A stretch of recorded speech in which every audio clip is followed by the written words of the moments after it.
Sawabona, good morning, goeiemorgen. Colleagues, can we take our seats?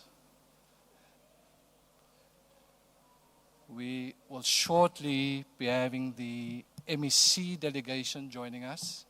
And just before they enter, I'm going to ask everyone to stand, and then we will officially start the program. But in the meantime, can you please grab your seats? And I'm just looking for my, okay. All right, we're going to have the MEC delegation join us. Colleagues, can you stand, please?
Colleagues, thank you very much. Please be seated.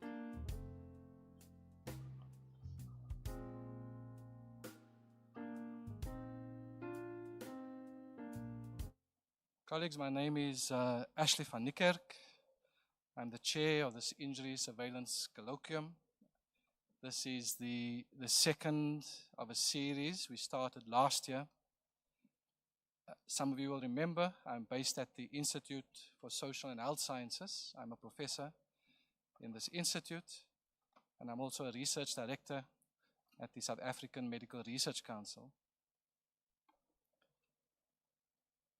The Injury Mortality Surveillance System is a national project that has an important hub here in Mpumalanga, and the project itself is shared by the University of South Africa, Unisa, the South African Medical Research Council, and the Department of Health.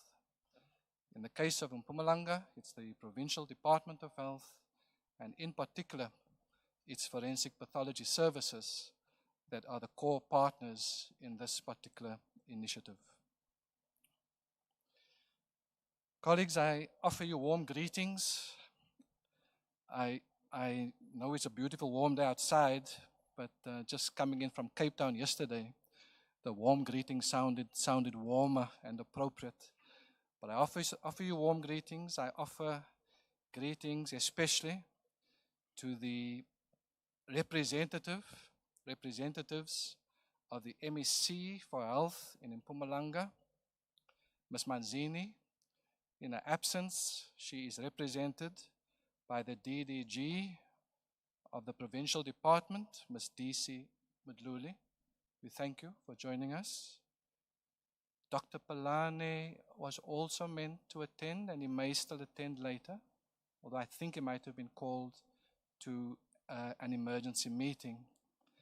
Apologies from the MEC for Health, but also the MEC for Safety, as both of our MECs were called to a cabinet meeting this morning. We do note their absence in today's meeting. I also want to acknowledge, but unfortunately in their absence too, the presence of the leadership of the University of South Africa through the Dean of our college, Professor Z. Nkosi, and the Vice President of the MRC, Professor Liesel Zulke. I want to welcome all of our esteemed colleagues, not just from Unisa, but from our partner universities. Thank you for traveling this distance to join us. I want to thank partners from the Department of Health from across the province, especially from the Forensic Pathology Services. I want to welcome community members. There are a number of organizations that have joined us, and then the media, and also representatives from the private sector. I wish you all a productive meeting. Colleagues, you will find the program for the day on the screen and in your folders. Before we do a formal opening, just a couple of house rules that you may be aware of these, but I'll just repeat them again. All activities, including the tea and the lunch later on today, will be hosted inside. And so I think this happens at the back.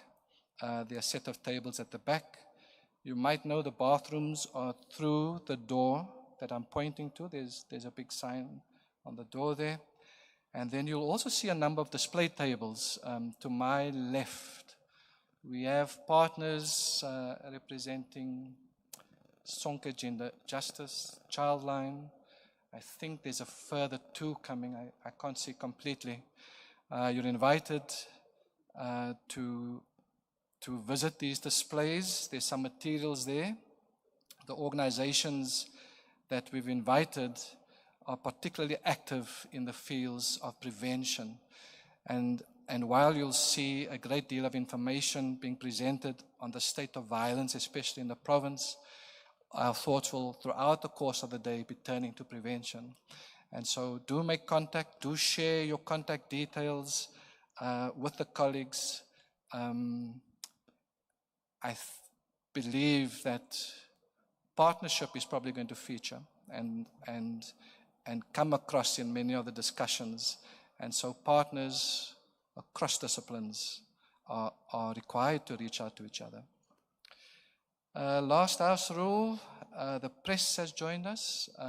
We have members of Unisa Press, and then we have members of the independent press as well.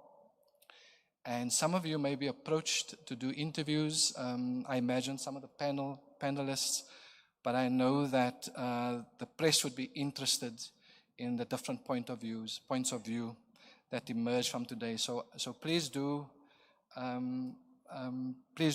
if you can, take up those offers. It's important that what gets discussed here today doesn't just stay here, and that some of the messages and the implications for these kind of discussions also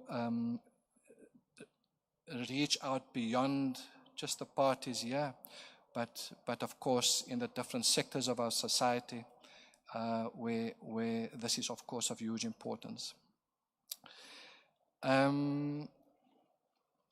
Why are we having a colloquium in Mpumalanga? As I've indicated, it's the second in a series. A third colloquium, in fact, had been conducted in Limpopo last year in November by our colleagues there. And so the provincial health departments have been making and gaining some traction in terms of this kind of information around injury and violence in particular. We have an information gap in South Africa, especially on injury and then more especially on violent injuries. This is not new, but you know this is a problem in our country. I think the Minister of Police reported recently that last year we had 27,000 deaths due to homicide alone. And this is an increase of the year before. The year before that, it was an increase of, I think, 25 or 26%. But since 2014, there's been a steady escalation of especially serious violence. Besides those deaths, there are many others that have been hospitalized. Some years back, there was a study by the Medical Research Council, and they reported that it was close to 2 million hospital visits in the country, hospital or healthcare visits just for violence. But we know that there are also many others that may suffer violent incidents, that never goes reported for different reasons. And so the scale of the problem, to put it mildly, is quite staggering. It's one of our social crises that we are grappling with, and that we will be grappling with for a little while. There's a great deal that we do know about the current state of violence, but we need to know more. It is critical that we know the circumstances for these kind of events, where they occur, who is involved, so that we can organize proper treatment facilities. We can properly support survivors and the affected families. And we know where and when it's important to prioritize prevention and resources. We are thus very well aware that violent injuries are widespread. And it is clear that our country is not going to reach the national aspiration mapped out by the NDP, the National Development Program, of reducing violence by 2030. We won't reach it. We're going in the opposite direction, in fact. We also know that violence has profound consequences for families and communities affected. Often these are lifetime, and this has implications for the support as those of us in the sector will need to know, because we will need to provide that support in the years to come. This colloquium will therefore bring together various collaborators, all of which are committed to preventing violence and supporting survivors through the following 3 things: accurate and timeous data collection on violence. Secondly, supportive partnerships and collaborations. And thirdly, effective, clear, and consistent communication on violence. The colloquium itself will focus on violence information, especially from Mpumalanga, through its injury mortality surveillance. And today we're going to offer you a description of information on what is called the who, when, where, and what of violence. We have assembled a number of panels. One will reflect on the impact and the consequences of violence. And the second will provide an opportunity to discuss some of the implications of the current work. And there are implications here in terms of our partnerships, in terms of the policies that exist, and in terms of the actions that us, whether we belong to departments or organizations, or whether we belong to different committees. But there are implications in terms of actions for prevention. Colleagues, I close my opening comments. I want to allow two videos. These are messages of support from our 2 institutional partners, the Unisa and the MRC.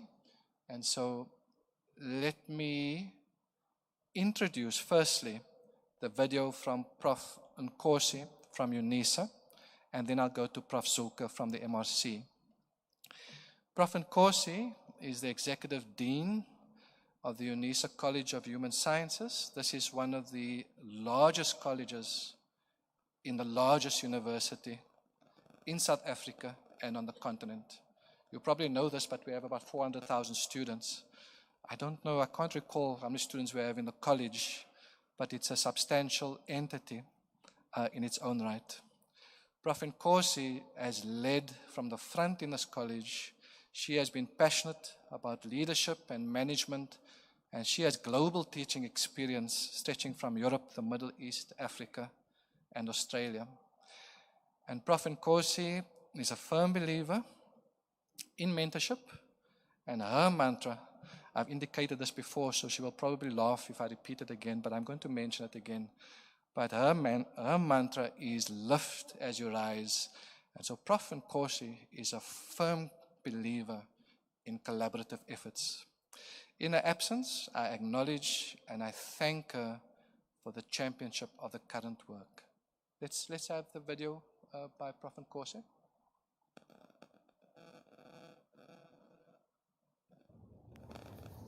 Welcome to the ISHS event. The theme, Injury Mortality Surveillance in Mpumalanga towards 2030 Violence Prevention Agenda. Sanibonani, Dumelang, Absheni. I would love to welcome you all to the event, starting with the MEC for Health in Mpumalanga, S. Manzini, MEC for Community Safety, Security and Liaison in Mpumalanga, KJ Mache, Vice President of the South African Medical Research Council, Prof. Zuki, Program Director from Unisa, who is Prof. Ashley van Niekerk, and esteemed colleagues from the Department of Health, Forensic Pathology Services, the Department of Safety and Security, the University of South Africa, Institute for Social and Health Sciences, and our esteemed partners from the academic, government, and private sector. I warmly greet you all from the University of South Africa. It is my honor to welcome you and open with Prof. Zuke this timely Injury Mortality Surveillance Colloquium. This colloquium is hosted by Unisa with the South African Medical Research Council and our partners in the Department of Health. This partnership is a productive relationship which is forged over many years around the creation of knowledge for the promotion of safety, health, and quality of life in South Africa. Ladies and gentlemen, as the College of Human Sciences, because ISHS falls under it, we are really serious about our catalytic niche areas, and then this activity today responds positively to our catalytic niche area of health. The University of South Africa is committed to producing socially relevant research and offers specialized science-based services of national and global priorities. It foregrounds health as one of its catalytic niche areas and has prioritized the building of an injury research platform for impactful knowledge, public advocacy, and policy change. In South Africa, injury is a part of our far-reaching quadruple burden of disease. I hope you all remember the uneventful activity that happened where people were injured during the bus accident attending church. We also heard about the fatalities that happened when a taxi and a truck collided. So as ISHS, we are here to ensure that the research that is generated will produce some positive outcomes in how we can reduce injuries in our roads. Our National Development Plan has recognized that injury is a significant driver of the ill health, pain, and hardships in our country, with over 50,000 deaths every year, nearly half because of violence, and with a staggering count of hospitalization and health sector visits. Thus, the National Development Plan has envisioned a 50% reduction of injuries and violence by 2030 within its healthcare for all objective.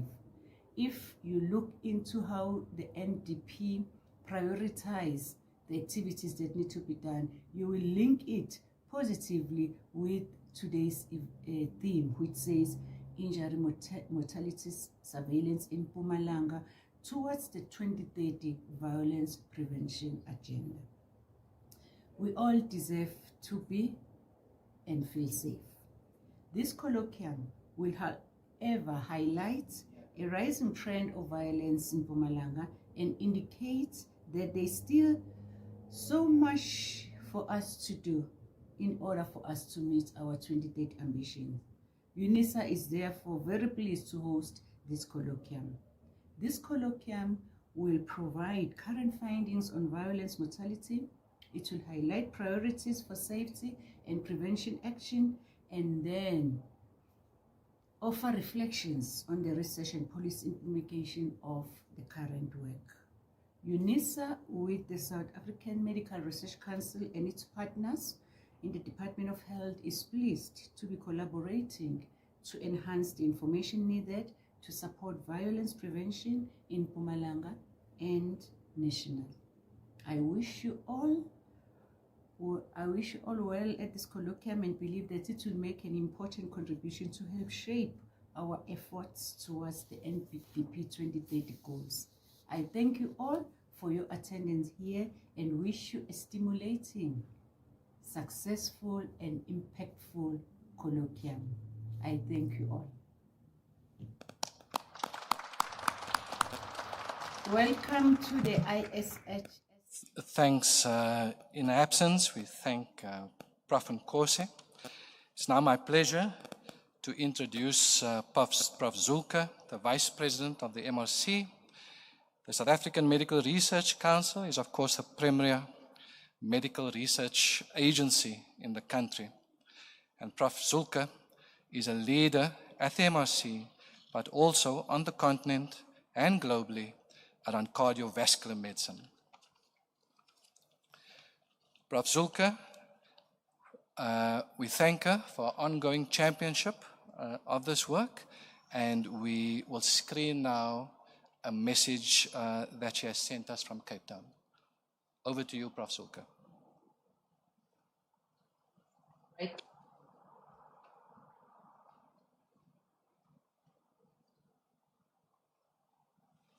Good morning, everybody. It is a great pleasure for me to give you a few words of welcome to this injury mortality surveillance in Mpumalanga towards the 2030 violence prevention agenda. My thanks to Professor Nkosi, the Executive Dean of Unisa College of Human Sciences, and the Program Director from Unisa's Institute for Social and Health Sciences, Professor Ashley van Niekerk. I offer my warmest greetings to the Honourable MEC for Health in Mpumalanga, Ms. Manzini, and the Honourable MEC for Community Safety, Security and Liaison in Mpumalanga, KJ Macy, and all my esteemed colleagues from the University of South Africa, the Department of Health Forensic Pathology Services, the Department of Safety and Security, and esteemed collaborators from the media and private sectors. I also bring greetings from our President and CEO, Professor Ntubeko Ntusi, who is also traveling and, like myself, unable to be with you today. Colleagues, it is my honor on behalf of the South African Medical Research Council to warmly welcome you and open with Professor Nkosi this Injury Mortality Surveillance Colloquium. The SAMRC is very pleased to co-host this event with Unisa and our partners in the Department of Health. The South African Medical Research Council is acutely aware of the history of health research in our country and the complicit and silent role it played during apartheid to address the most important health concerns of the majority of South Africans. I have asked Professor van Niekerk to put up our health and history slide at this point, where we dedicate our work and commit ourselves to redress, transformation, and an inclusive health research agenda. Thus, the SAMRC's research priority areas include NCDs, or non-communicable diseases, communicable diseases, including HIV and TB, alcohol, tobacco, substance use and mental health, gendered health concerns, and violence and injury, with a lens of the social, economic, and commercial determinants of health, and the role that these play out in the health of our people and the inequalities and equities we see every day. Injury is a major health burden in the country, accounting for about 9.6% of the deaths registered by the Department of Home Affairs in 2020. Injury surveillance is vital for identifying and monitoring the extent of this burden, emerging or new injury priorities, injury causes, the demographics of those affected, and the key circumstances, places, and temporal patterns through which the injury event may be described. This is especially important with the rise in violence in Mpumalanga, but of course also nationally. The SAMRC, Unisa, and provincial departments of health have initiated an Injury Mortality Surveillance System, or IMSS, to provide us all more comprehensive information about injury and violence deaths. All deaths due to injury are included in the system, allowing for an overview of how the different categories of external cause, such as gunshots or sharp object stabbing, may contribute to the profile of injury and the violence mortality in men, women, and children. This colloquium, the Injury Mortality Surveillance Colloquium, will highlight changes in violence mortality in Mpumalanga, and I know deeply reflect on the psychological, social, and community impacts of violence, and then highlight priorities for safety and prevention action. I congratulate all of you who have contributed to building provincial surveillance systems. I anticipate that there will be great interest and utility for the provincial partners represented here today, but also for all of those thinking about a national system. I thank you, all of you, for your attendance. We look forward to your contributions today, and I wish you provocative, interactive, and fruitful discussions. Once again, great pleasure to open this event, and thank you so much.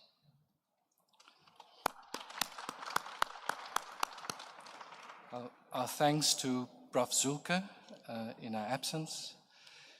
I'd like to welcome now, firstly, just to again apologize from Dr. Palane. He's just been called to a clinical emergency, but we're very fortunate to have our DDG for Health from the province here with us. And Ms. Ndludi, short notice, our apologies, but you do us a great honor by joining us. If you could offer one or two comments on this opening. Thank you.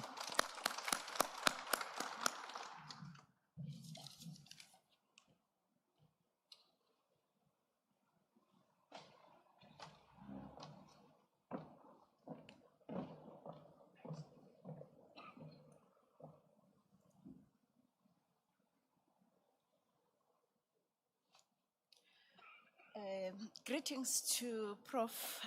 Ashley van Niekerk, the Program Director of the session from Unisa Institute of Social and Health Sciences, and warmest greetings to the Professor Zet Nkosi in absentia from Unisa, and also Professor Zuki from SAMR, and all the colleagues attending this Injury Surveillance Colloquium. I wish you all, on behalf of Mpumalanga Department of Health, a warm welcome to this province, the place of the rising sun. I usually say when people come here, they should take note that actually we are owning the sun, and at any minute we can switch it off and people wouldn't be able to have the light. On a lighter note, and you are welcome in the province of Mpumalanga, the province where whenever the sun rises, we find ourselves hard at work, ensuring that the communities of Mpumalanga, they receive the quality healthcare services that they deserve. Mpumalanga has prioritized the provision of quality healthcare to its citizens. The Provincial Department of Health is implementing various interventions directed at the prevention of illness and the promotion of healthy lifestyles to improve health status. I'm standing here on behalf of the Honorable MEC, Ms. Sasekani Manzini, whom I think those who are following her on media platforms, because she's all over, you would see that she is actually passionate about the issue of preventing diseases, and therefore making sure that she is on the ground every time, talking to communities, empowering them and giving them information. We are striving to improve our healthcare delivery system by focusing on improvements of access, equity and efficiency, quality and sustainability.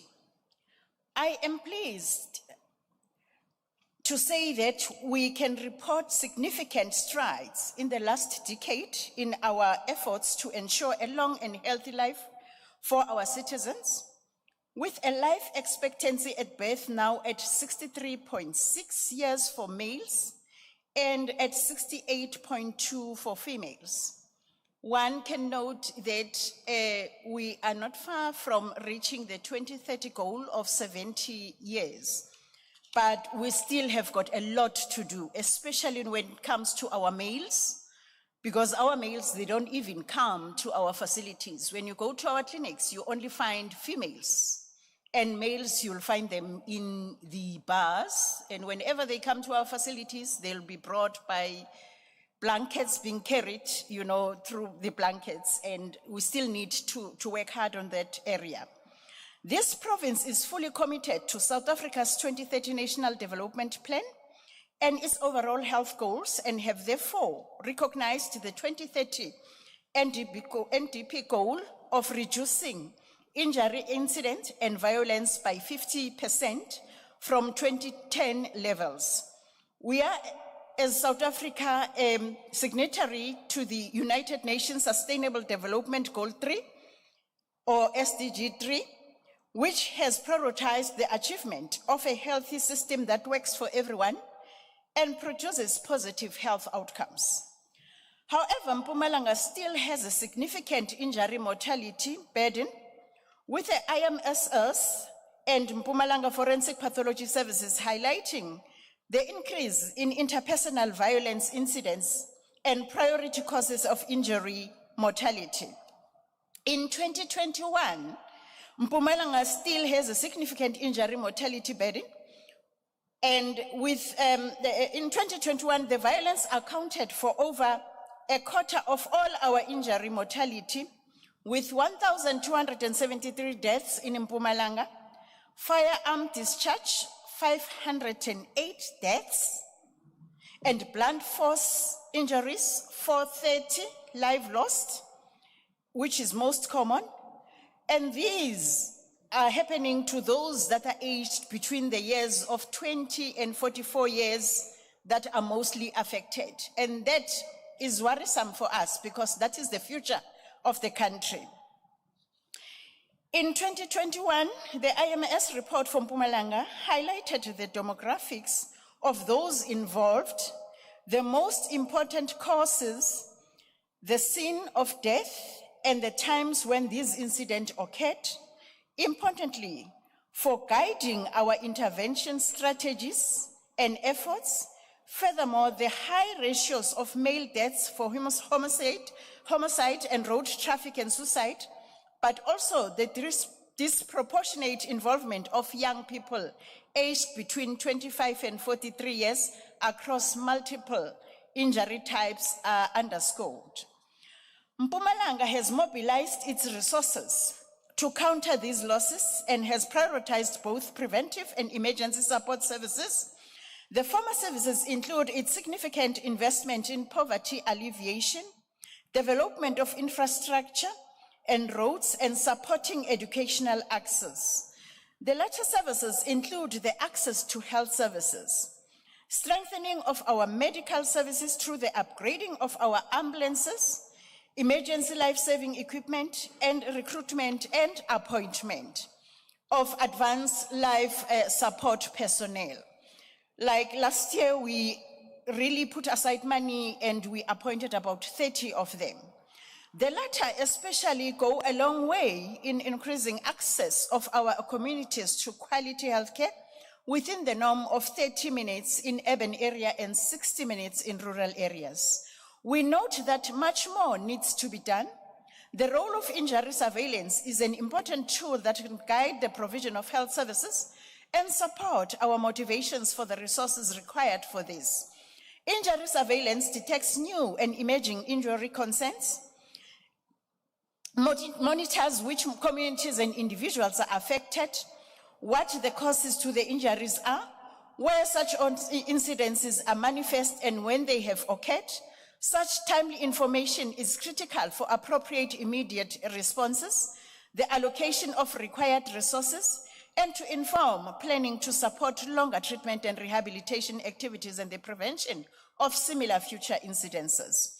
This Injury Mortality Surveillance of 2018-23 Colloquium will provide the most recent insights as regards to the injury patterns in this province, foregrounding the shift in patterns of injury mortality.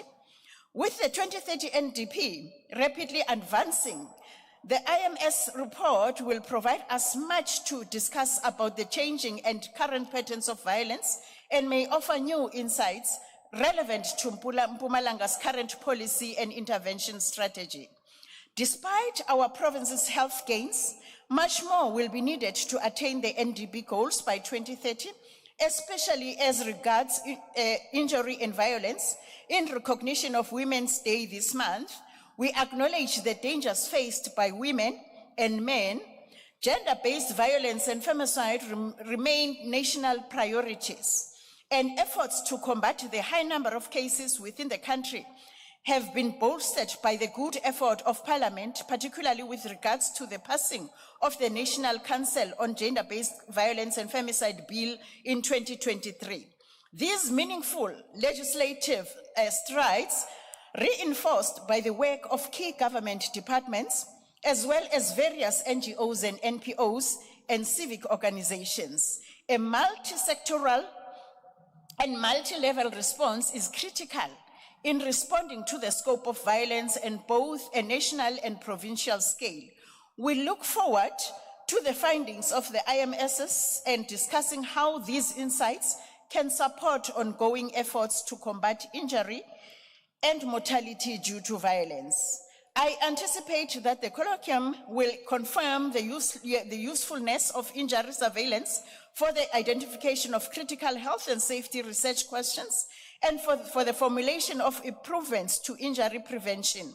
We hope the Mpumalanga formulation of improvements to injury prevention, and we hope that the experience shared here today will be of value to the other provinces that are collecting injury mortality information and the national partners that are considering broader countrywide approaches to such surveillance.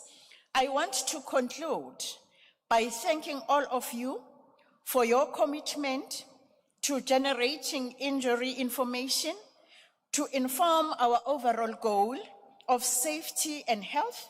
I especially wish to thank our partners in hosting this colloquium in Mpumalanga, where the sun is rising, especially Unisa and the South African Medical Research Council, and all those who participate on the IMSS, which is not just a provincial resource, but a national one.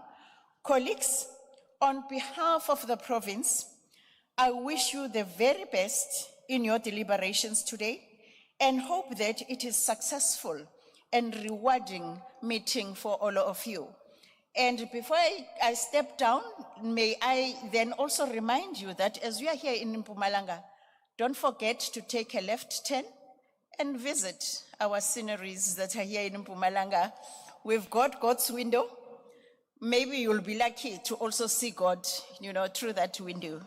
So happy, I wish you all a good working relation in this meeting. Thank you.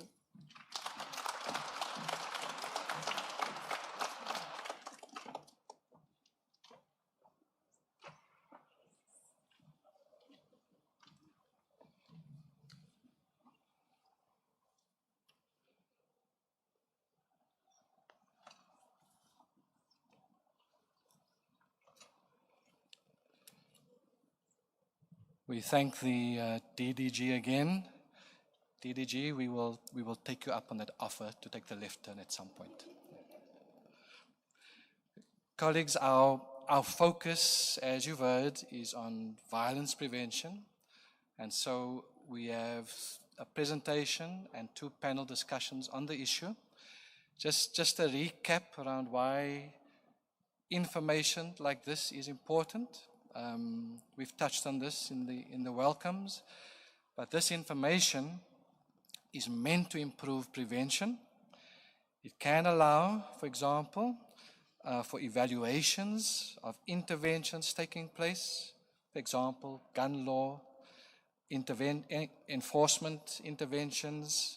It can allow for interventions that are more indirect, for example, after the implementation of quality housing, schooling projects, recreational development projects, projects that support young people, and so on. So the information that is being presented and the discussions that follow it is meant to stimulate what we can do about prevention. There are a number of violence prevention agencies here. They do require information like this. Even provincial, but even national and local governments need this kind of information. Community organizations, people that work in the police services, enforcement agencies, and so on. There's a host of partners that you will hear speak today, and we do invite you to make comments as we proceed. There's ample time for discussion, and so please offer your comments as we proceed through the course of this morning. I would like to then invite Ms. Najwa Arendse. Most of you that work in the mortality surveillance space would know that Najwa is the coordinator of the IM system. Najwa will present and open up the sessions and present on the changing patterns, what she calls the rising tide of violence mortality in Mpumalanga. Let's welcome Najwa.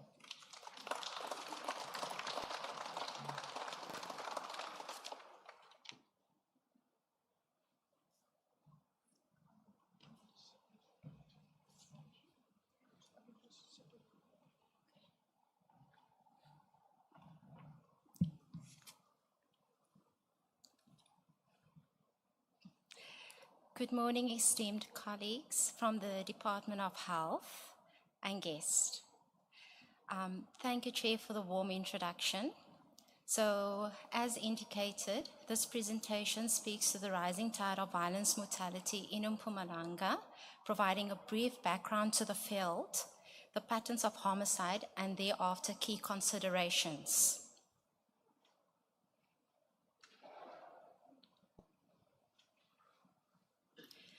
Violence as a health priority disproportionately affects low to middle income countries with rates 2.5 times higher than high income context. South Africa is among the low to middle income countries that is particularly affected, where the homicide rate at 35.9 per 100,000 population is nearly six-fold higher than the global estimates. Understanding the burden of homicides nationally and subnationally is critical to identify priorities and monitor changes and differentials in health status. While improvements in the quality of vital registration data have occurred, these data are not complete, and cause of death information has been problematized. Compounding this problem is a spectrum of economic, cultural, and educational challenges that may occur alongside the implementation of injury surveillance systems, which inhibits the uptake of best practices and continually requires intervention. Injury surveillance system is a prerequisite to produce consistent monitoring and quality data for the effective development of injury prevention strategies and public health priorities. A South African-based injury mortality surveillance system, also commonly known as the IMS, a rich epidemiological injury mortality database, was implemented in the province of Mpumalanga's Forensic Pathology Service, also FPS, facilities to promote the quality and timeliness of surveillance data. Longitudinal monitoring of mortality trends has identified troubling changes in the epidemiological patterns of injury mortality in Mpumalanga, with violence recently superseding traffic crashes as the leading contributor to injury mortality. The province presented an overall injury mortality of 27,896 cases over the 2018 to 2023 period. Overall, the burden increased by 31% from 95.5 to 103 deaths per 100,000 population. 2022 saw a shift in the two leading manner of deaths. Transport-related fatalities, initially the leading manner with a rate of 35.8 deaths, is now second in lead with 24 deaths per 100,000 population. Homicides, initially presented with 24.8 deaths, and now first in lead stands at 35.4 deaths per 100,000 population. Across the trend, in 2020, a sharp decline occurred due to the enforcement of the COVID-19 regulations. A marginal increase is observed for homicide, for suicide, and unintentional injuries.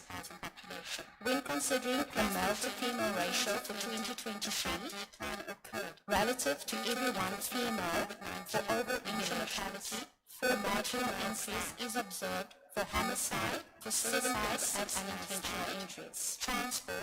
When considering the male-to-female ratio for 2023, relative to every one female, for overall injury mortality, 4.2 males died. Homicide, 7.6 males died. Transport, 4 males. And unintentional injuries, 2.7 males died. The homicide trend is more clearly defined when examining the age-specific, sex, and occurrence data. Now, the following graphs depicts the average annual homicide rate by sex and age. Males presented 87.3% of the homicide burden, and females 12.7%.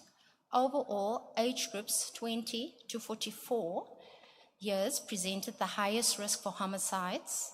Amongst the females, those aged 80 and older reported the highest rate of homicides at 12.4 deaths per 100,000 population. For males, the 20 to 24-year age group reported the highest rate.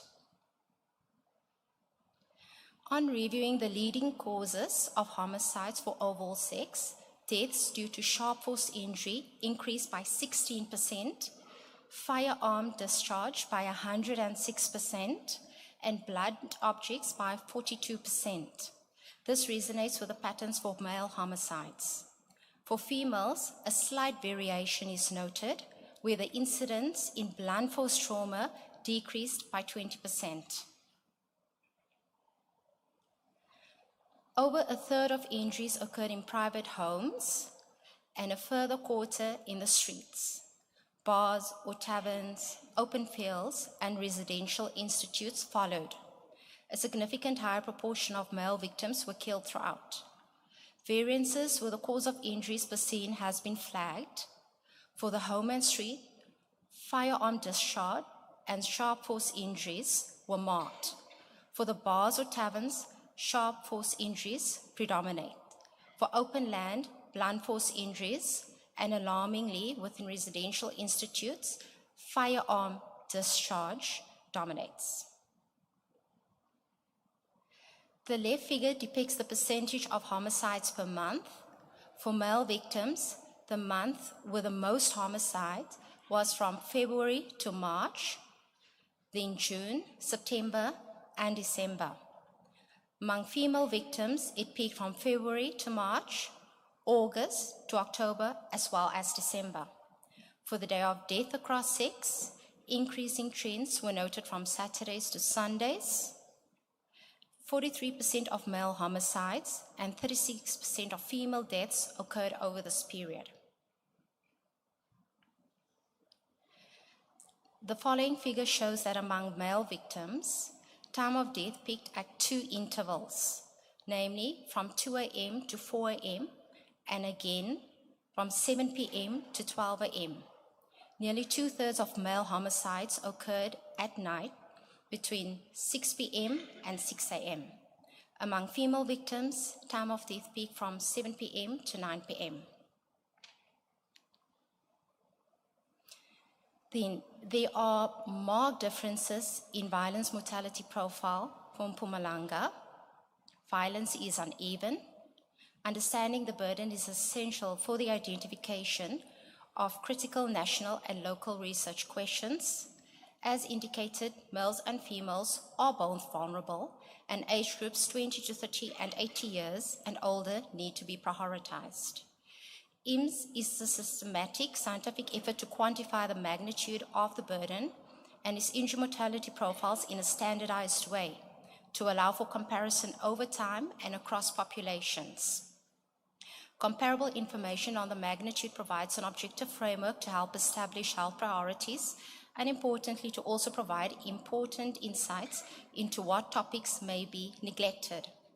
Decision makers who use these results are drawn to understanding why their community may have a larger or smaller burden from a condition, or even more importantly, faster or slower rates of decline or increase of injuries and its risk factors compared to other communities or regions. These meaningful comparisons are at the heart of efforts to monitor the Sustainable Developmental Goals. This also feeds into the National Development Plan adopted by our South African government that envisioned a 50% reduction in injuries and violence within its healthcare for all objectives and its commitment to increase life expectancy to at least 70 years. And then we're just noting the endnotes are an acknowledgement of the references used. And lastly, acknowledgements are due to our institutions for the institutional and financial support, the staff and pathologists at Mpumalanga's Forensic Pathology Services, as well as the National and Provincial Department of Health. Thank you.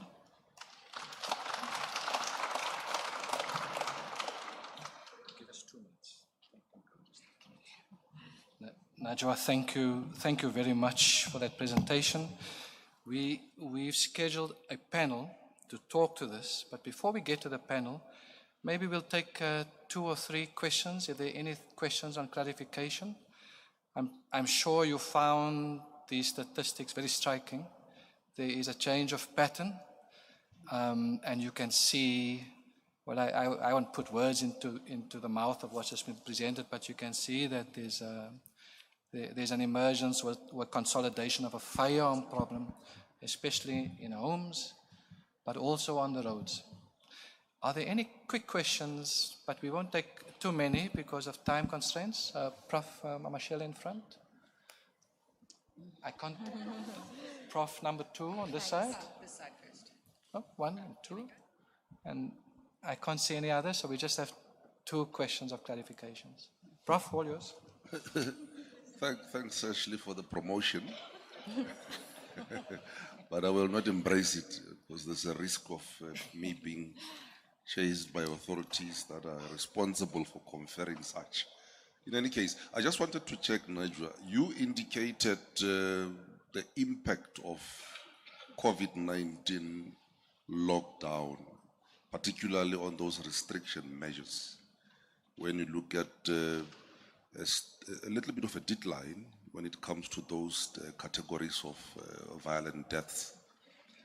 And I think we're all aware that it was a matter of restrictions in terms of movement, and particularly when you look at access to alcohol.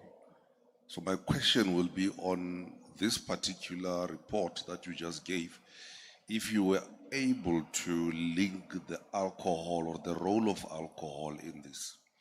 Because I know we might have a problem in terms of accessing some of the results, but I just want to check in your context here.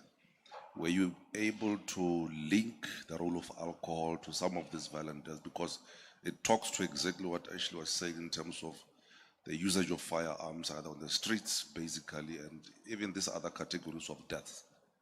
Thanks. Okay, thank you. Should we take the second question? Should we take the second question? Okay, Dr. Claise. Thank you. My focus on your presentation is on the statistics on the suicides. In the area where I work, there's an increase in suicides. And of concern is the increase in teenage suicides. And I'm not sure if you have been able to look at the age distribution in terms of suicides, in terms of your statistics, and where is the most risk or increase for this period. Thank you.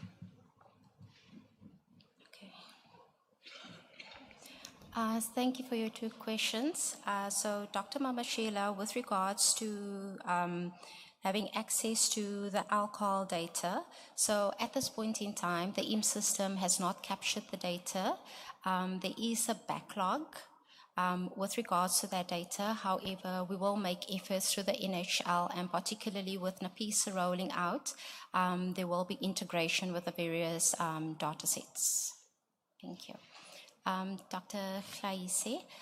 So yes, for Mpumalanga, there has been an increase in the suicides, particularly if you look at the age categories. It was quite marked because we've noticed that quite a number of young children from the ages of 9 years old, there has been an increase in their suicidal trends. And in some cases, we had to reconfirm the post-mortem reports in order to validate that that is indeed the case. So that was quite marked and stands out quite strongly. But with regards to that, we also understand through various discussions when we had our feedback sessions with the forensic staff in order to understand what was happening on the ground. There are changing contextual variants that are placing children, particularly at the schools, more at risk. Thank you. There seems to be one more question. There seems to be one more question. Hi, good morning. I'm Dr. Anthony from Mpumalanga, FPS. I'm coming from the Western Cape, so I'm here now for 2 years. In the Western Cape, they have the child death reviews, and that's on a monthly basis. The association, Stellenbosch was an association, so there's interaction with the pediatrics, the social development, SAPS, NPA. So it's all the kids like 18 years and younger. So where each pathologist was discussing the case on a monthly basis. So just the possibility of, to reinstitute that also in the other provinces, because it's very useful. Eh? So there's loads of key stakeholders involved in that specific CDR reviews. So just, something. Thanks. Thank you, Dr. Anthony. We will certainly take up that recommendation.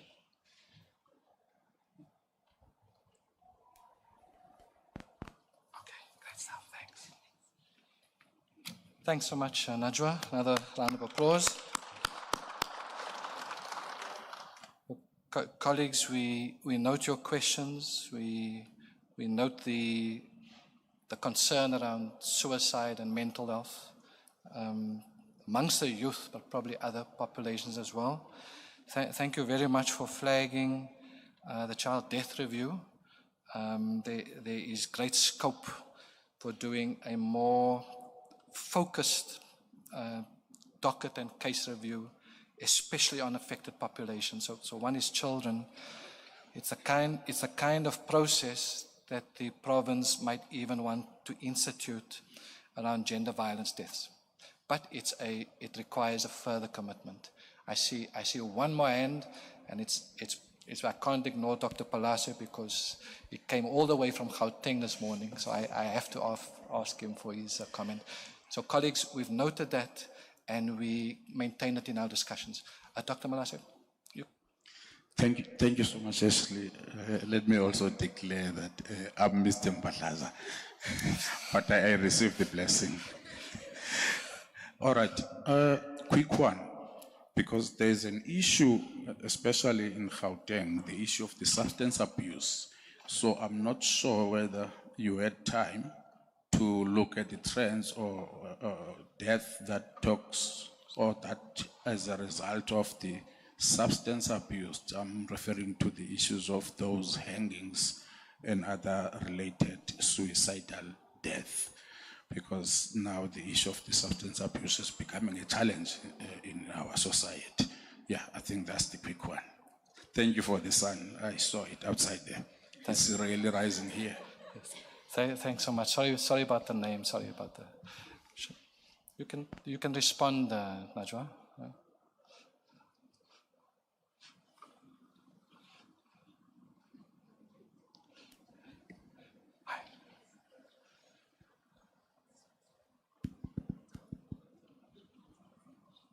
Mr. Mpahlaza, thank you so much for that question.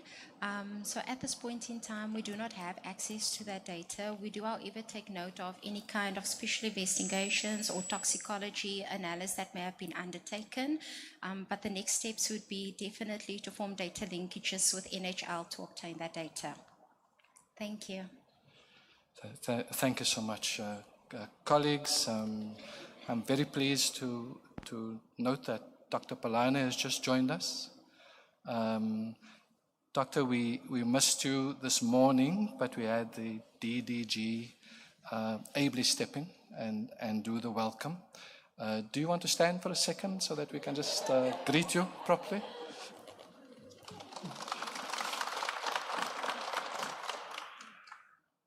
Colleagues, we move to our panel, and the panel will be chaired by a colleague of mine, Dr. Luann Swart. Dr. Swart is a research psychologist and a senior researcher at the ISHS and has been our resident epidemiologist for many years. So Luann is, along with Najwa, is the one that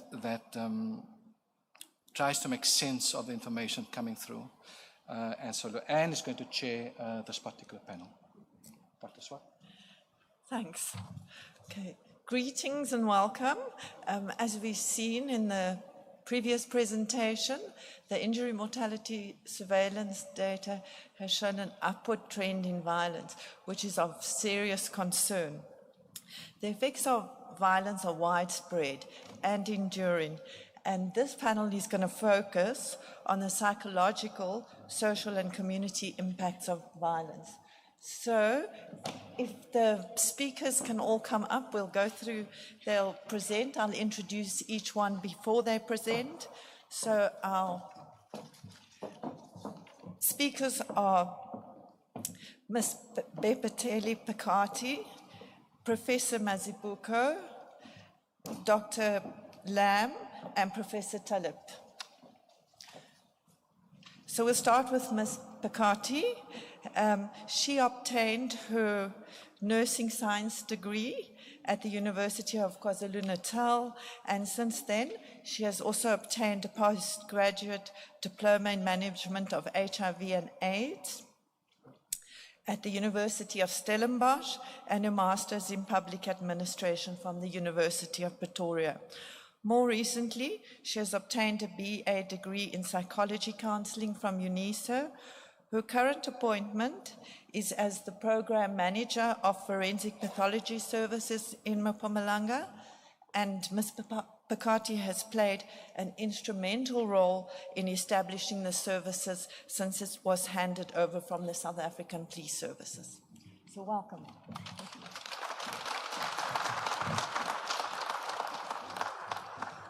Sanibonani, a warm welcome to the place of the rising sun. Thank you, Program Director. All protocol observed.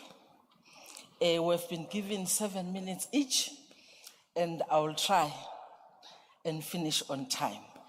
So before I can start my presentation, I will not be fair to the team that is in our midst that has made sure that you saw that information there. Can I request that everyone from Forensic Pathology Services, so that you can see this committed team, this dedicated team that made sure that over and above their duties, they made sure to collect the data from the acting director, specialist, everyone. Can we all stand, and then we appreciate you.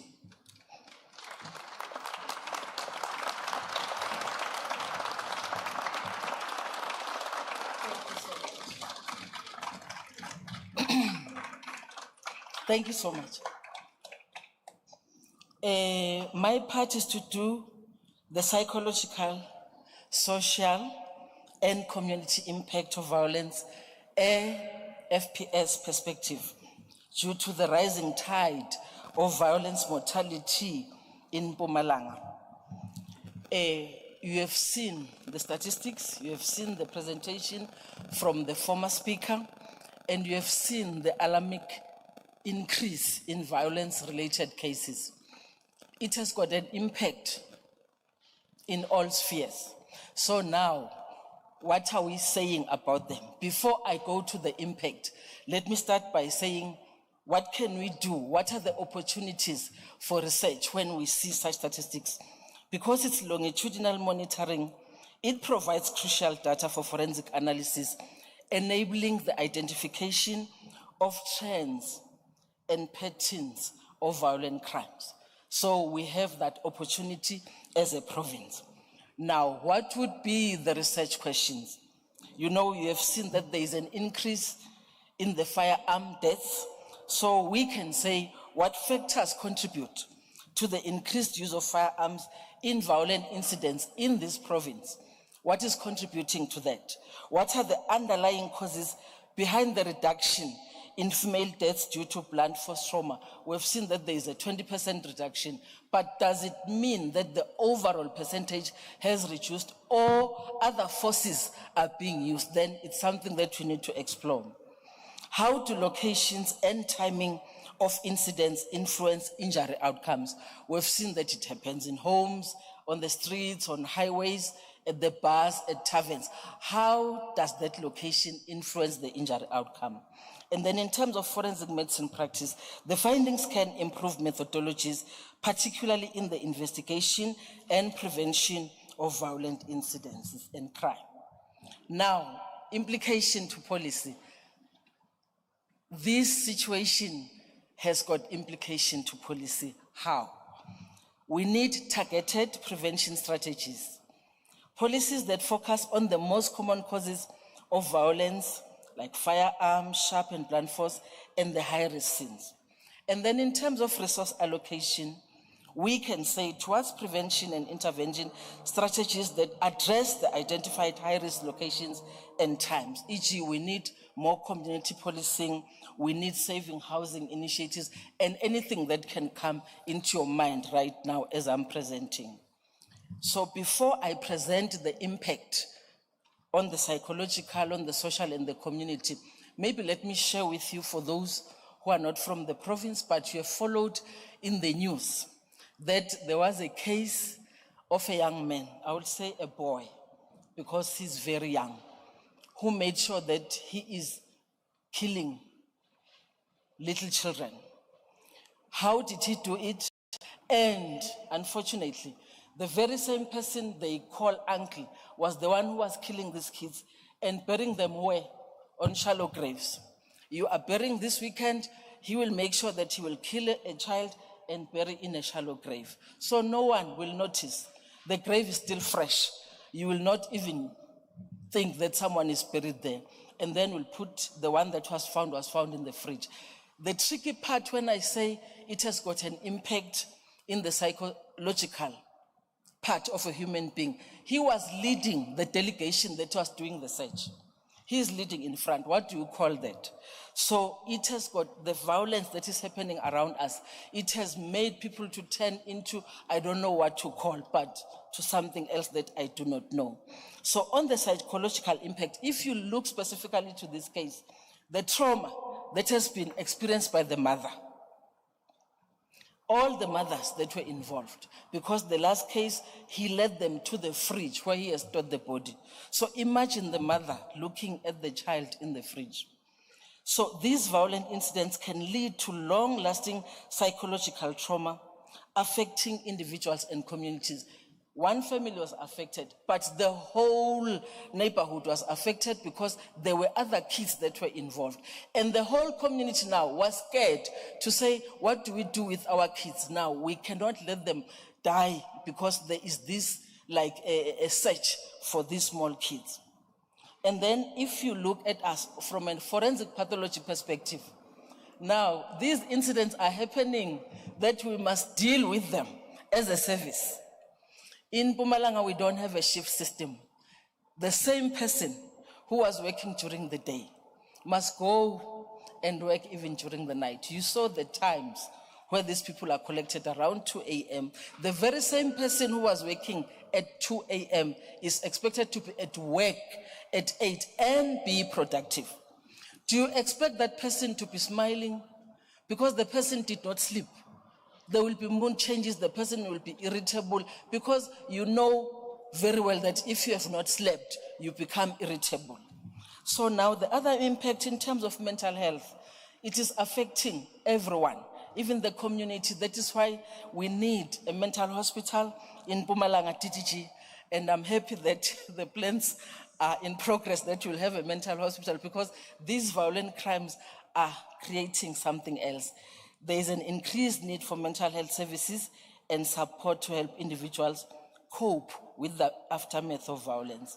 And then when you go to social cohesion, now I'm going to base on the same scenario. The people around there, you can imagine the division that is there. They are scared of one another. If you see someone playing with your kids, you have to run and pull your kid. So there is no unity. On the social aspect, the social impact, you can imagine in such a community, people will be isolating themselves because they are scared what is going to happen. They will be overprotective on certain things. My kid cannot go and play outside. And then there is an economic burden. The costs associated with violence, including healthcare, you can imagine what is happening in our hospitals. Those, because of the burden of the people that come into our hospitals. So we need more resources, we need more equipment, we need everything in double or in triple. And then we need more law enforcement agencies. And there will be lost productivity because some people will not go home. If you can see the process that happened around the province, and then people will not go to work. So there will be loss of productivity, which will place a significant strain on communities. And then there will be displacements. If I'm living in a community where people are killing kids, I'll definitely relocate because I'm scared. I fear for my life. And then when you look at the cycle of violence, if you have been a victim, you end up being a perpetrator because now something has happened to you. Now you have to pay revenge because now you have been exposed to violence. We say exposure to violence can perpetuate a cycle as victims may become perpetrators, further exacerbating the problem. If you can notice in one of our hospitals recently, it was closed because angry people are just coming to close the hospital. Is it not anger that is coming from outside? Now they are displacing it to the wrong people. And then recently, some relatives came with a guy who was shot. They were victims wherever they were coming from. But when they arrived at the hospital, they hold the hospital staff at hostage.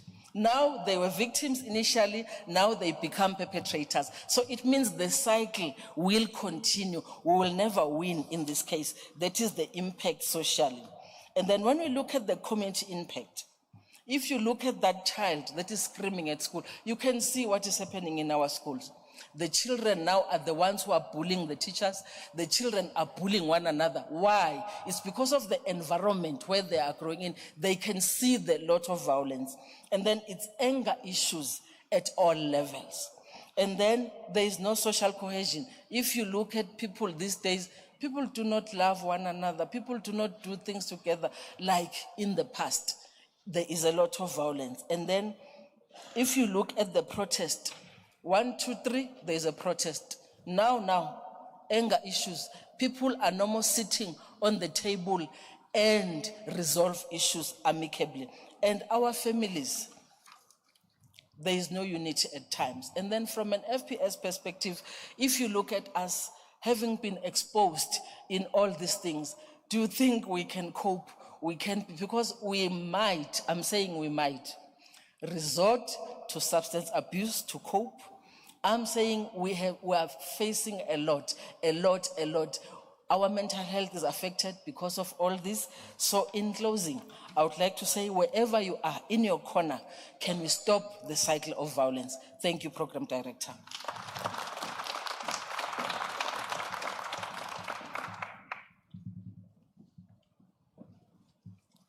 Thank you, Ms. Bakati. I think that often the psychological toll from the forensic pathology service workers is unhidden. And I think that your presentation did a good job of making us aware of that psychological impact as well as that of the community. So thanks. Professor Mazibuko, is going to be our next presenter. She's from the Department of Sociology at Unisa.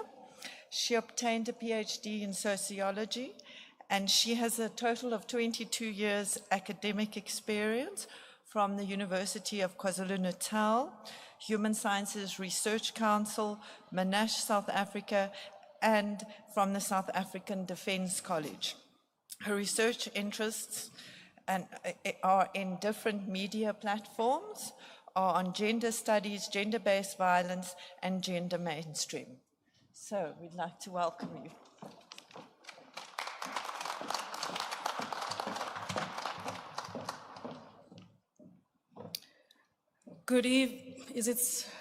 Good morning?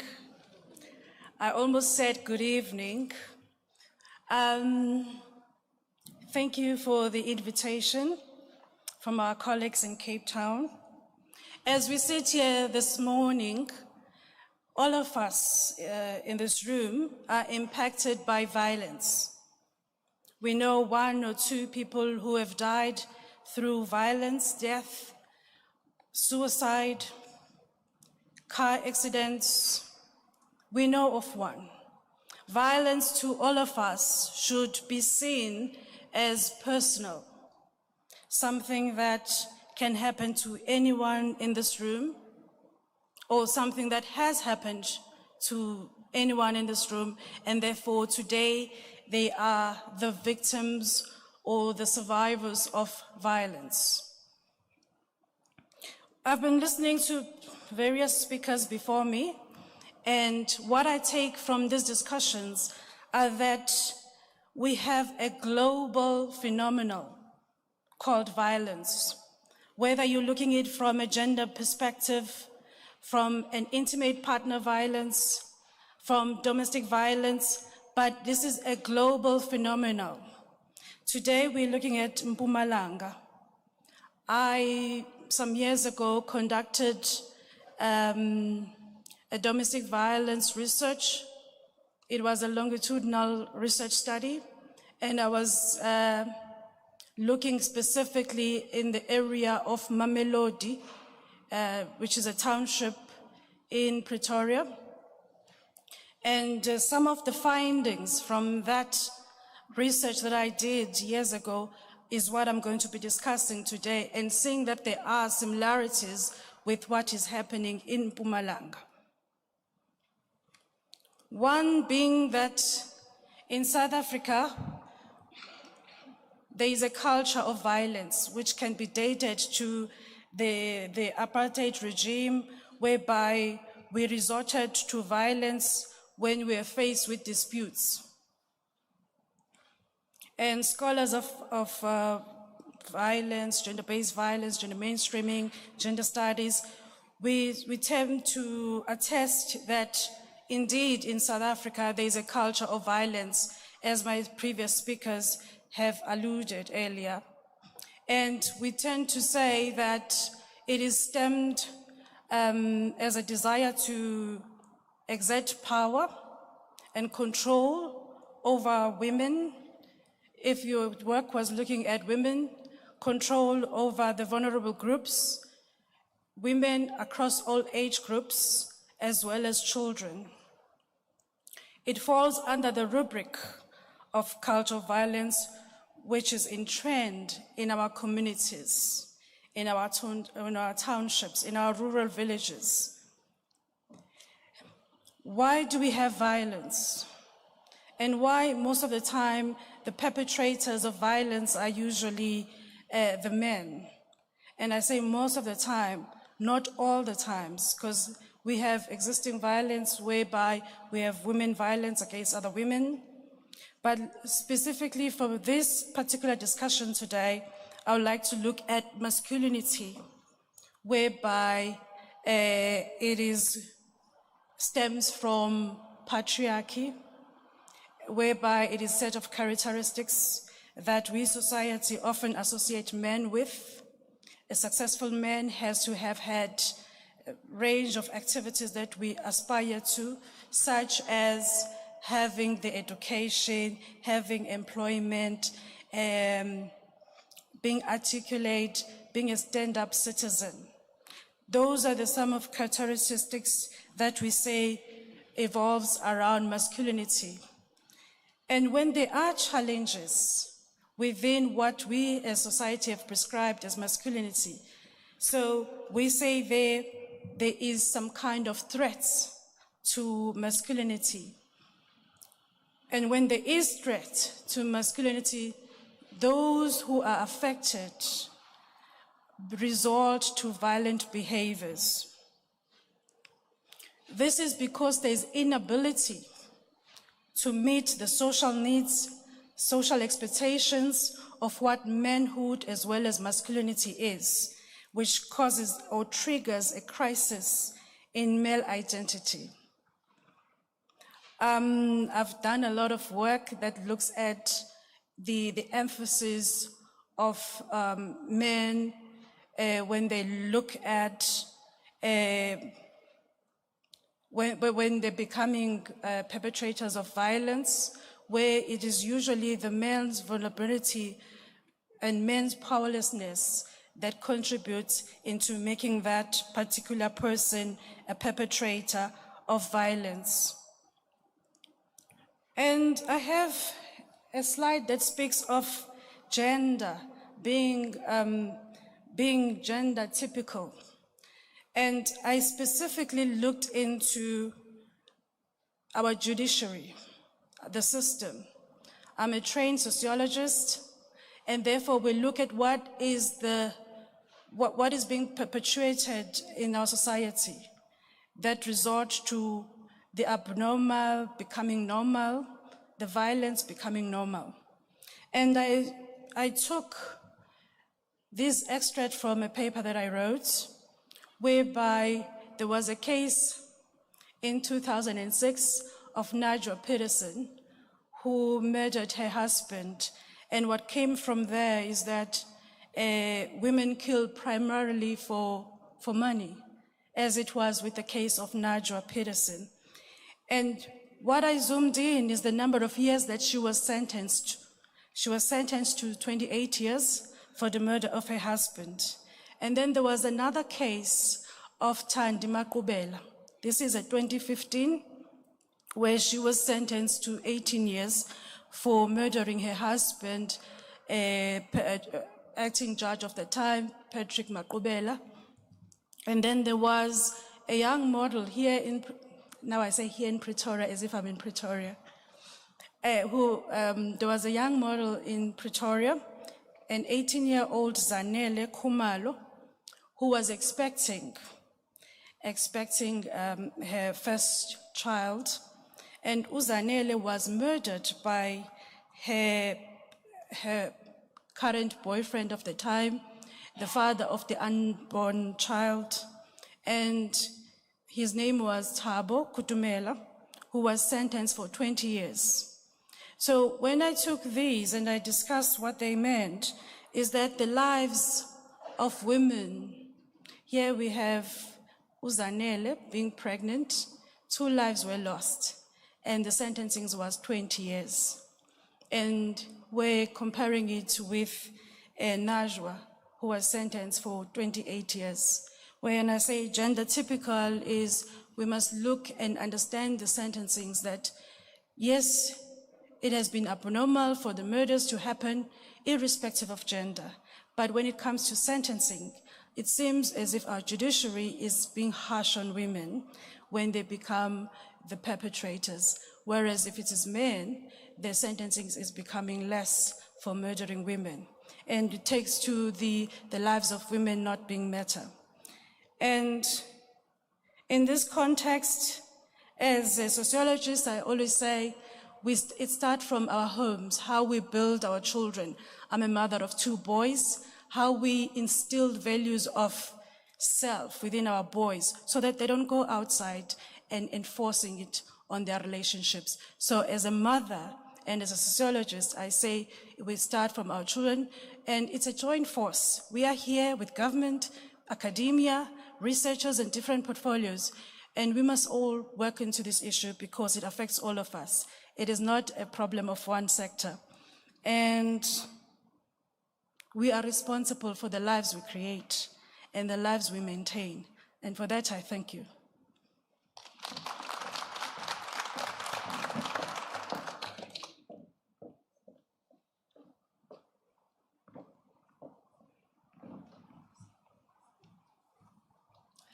Thank you, Professor Boko. Your presentation for us, for me, it drew attention to not only the cultural norms that play a role in violence, but also, as you say, afterwards in the sentencing, how those also affect the sentences. Thank you for that. Our next presenter is Dr. Lamb. Dr. Guy Lamb is the Director of the Conflict, Peace Building and Risk Unit, Department of Political Science, Stellenbosch University. He's also Commissioner on the National Planning Commission, where he chairs the Commission's Justice, Crime Prevention and Security Task Team.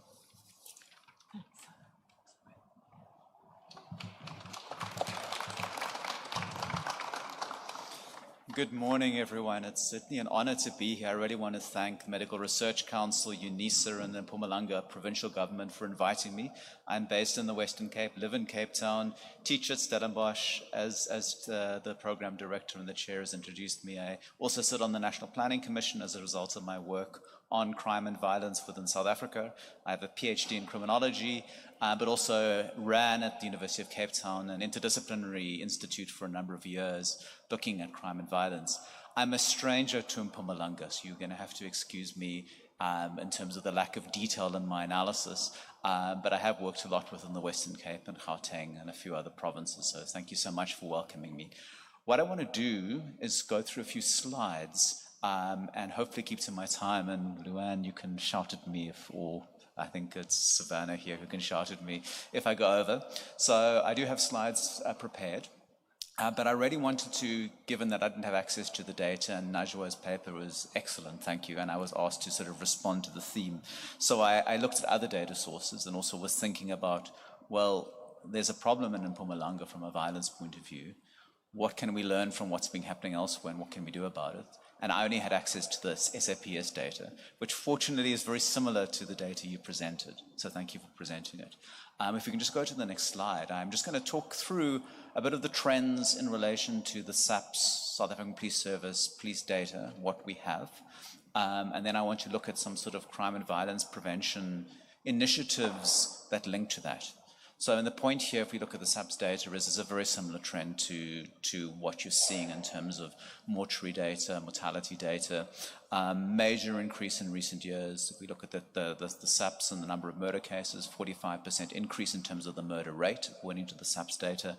But also the SAPS do a sort of a docket analysis. So it's not quite clear if it's a representative docket analysis, but they give us some idea of what's happening when murders happen or, violence happens, and a case has been opened and an investigation happens. And so we get a sort of a snapshot into what's happening.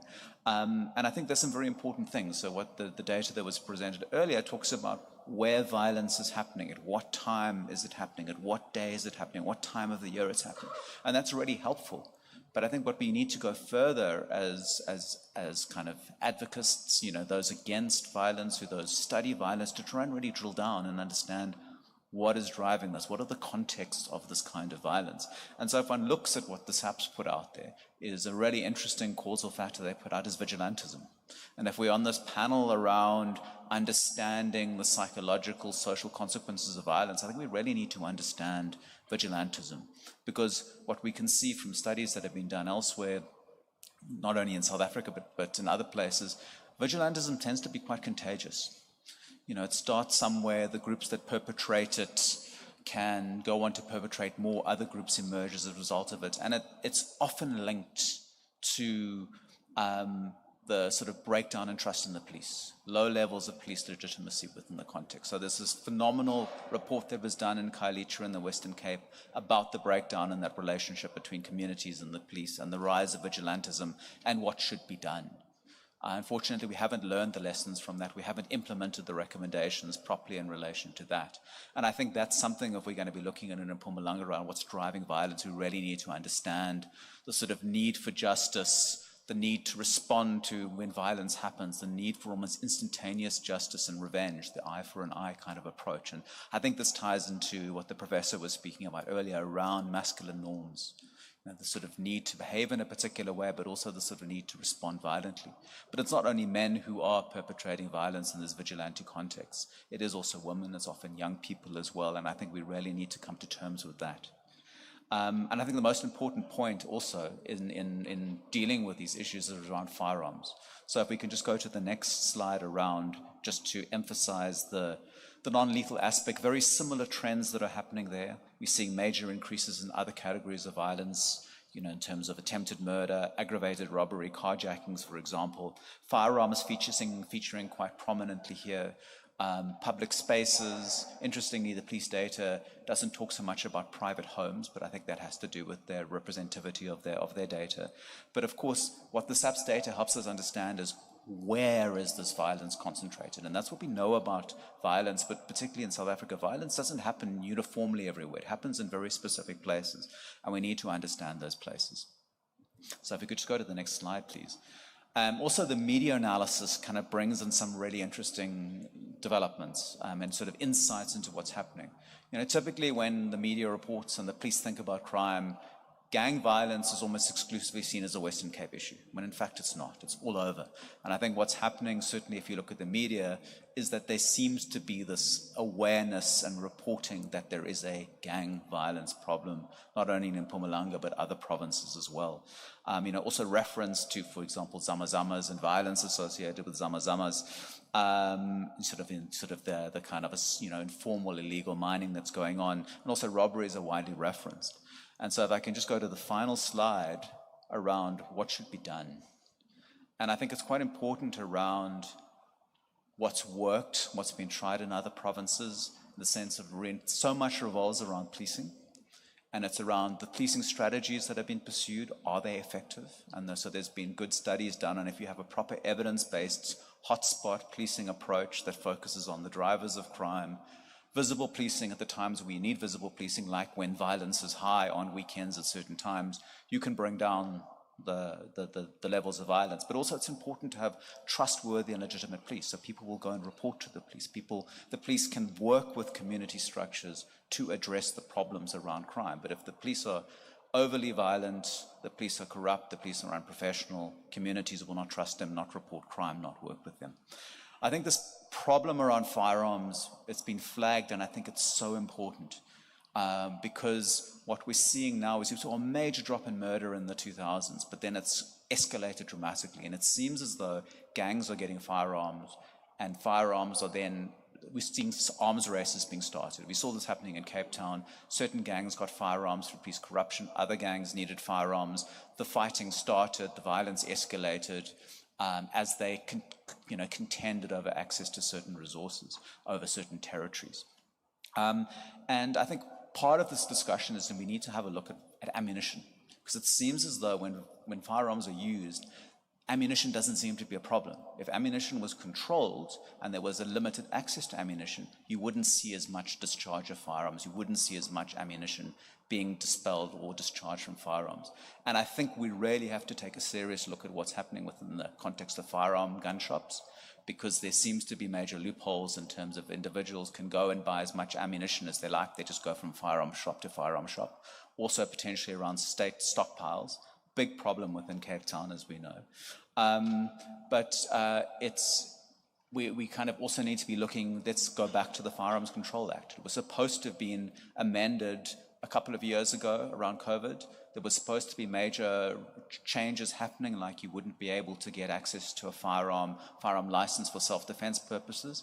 Lobby groups pushed back hard, and hence the legislation kind of ground to a halt. I think we need to start revising that if we want to do something about it. And then just sort of finally, the point to be made, community policing forums can make a really important difference. But really, and this is me with my National Planning Commission hat on, there is this really important strategy that's out there called the Integrated Crime and Violence Prevention Strategy. It emerged out of the National Development Plan via the White Paper on Safety and Security. Cabinet approved it in 2020, and it talks about this whole of government approach, because we can't just do it if we're sitting as public health people, as criminologists, as police, as sociologists, as national, provincial. There has to be a way of working together, and the strategy provides that. So I just would like really to advertise that and punt that. So I'll leave it at that. Thank you so much, and thank you for inviting me.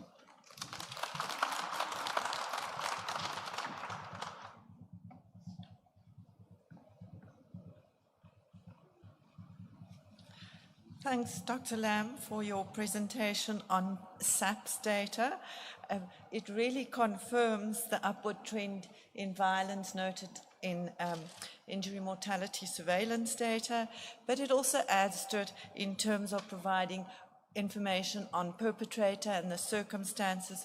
So for me, it also highlighted issues of vigilantism and gang membership.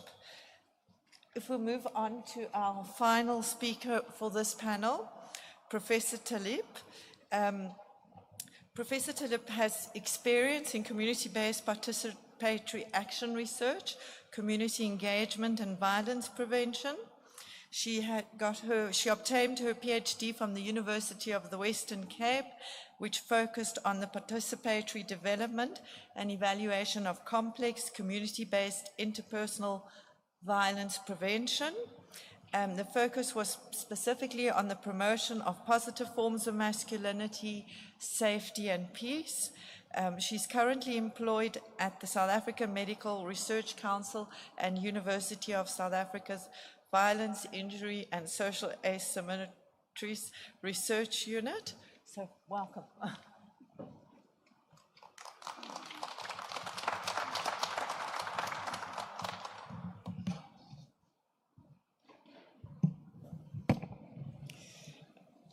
Thank you, Dr. Luann. Good morning, everyone. All protocols observed. So my focus is on community violence, and it links to what all the previous presenters have indicated.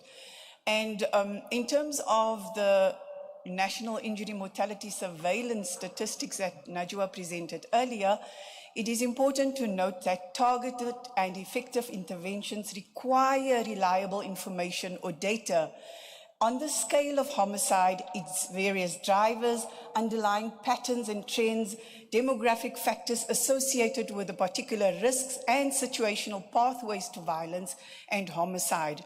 So data is as essential to get a sense of patterns, trends, variations across time and place.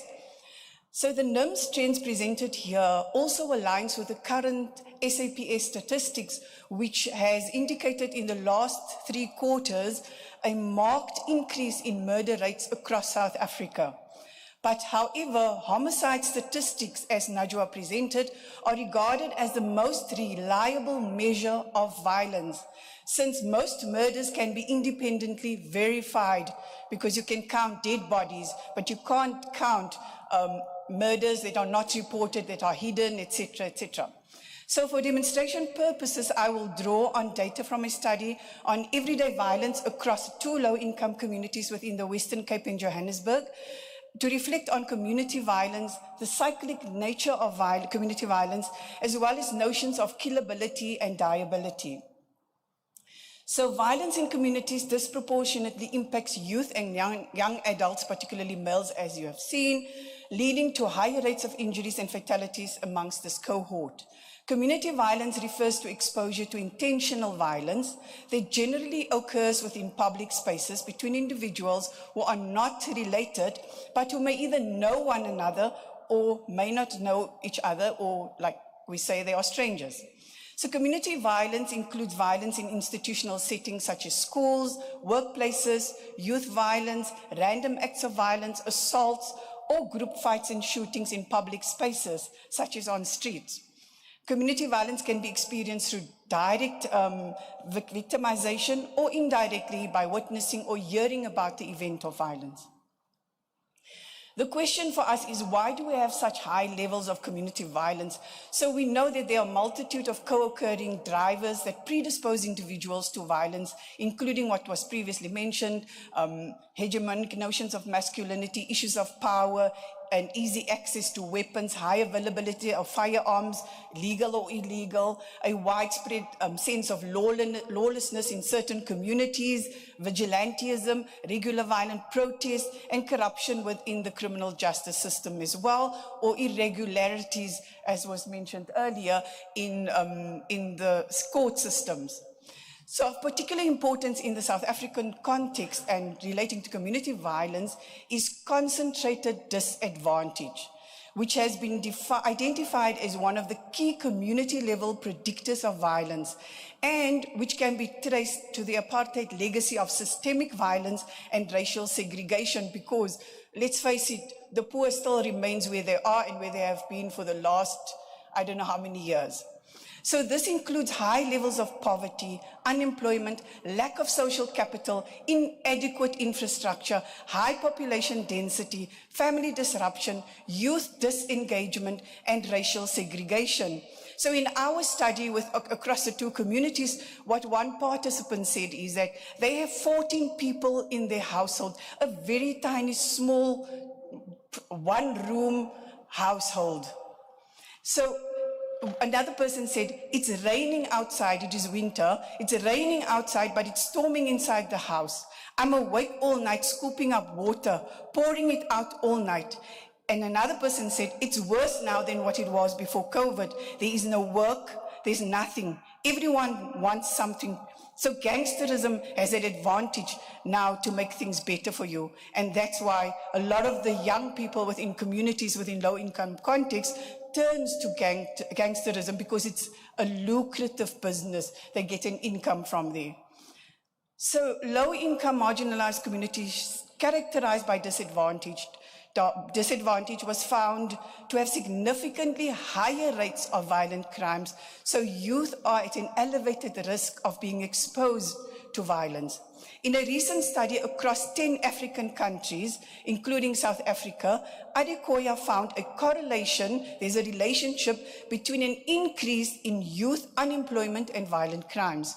So for us in South Africa, a worrying factor in this regard is that current statistics indicate a 45.5% unemployment rate among young people aged 15 to 34.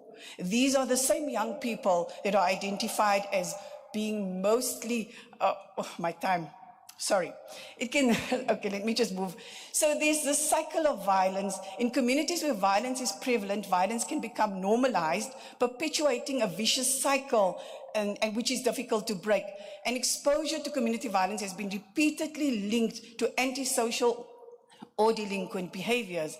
Elevated levels of violence and poor community health contribute to increased concentrated disadvantage, fueling ongoing cycles of violence. So, for example, with the drug trafficking trade, there's competition between different gangs, and then it sparks some violence over turf, etc. And then there's retaliation, it triggers more severe violence, and it leads to a cycle of ongoing assaults, murders, other violent incidents, and increase in fear among community members.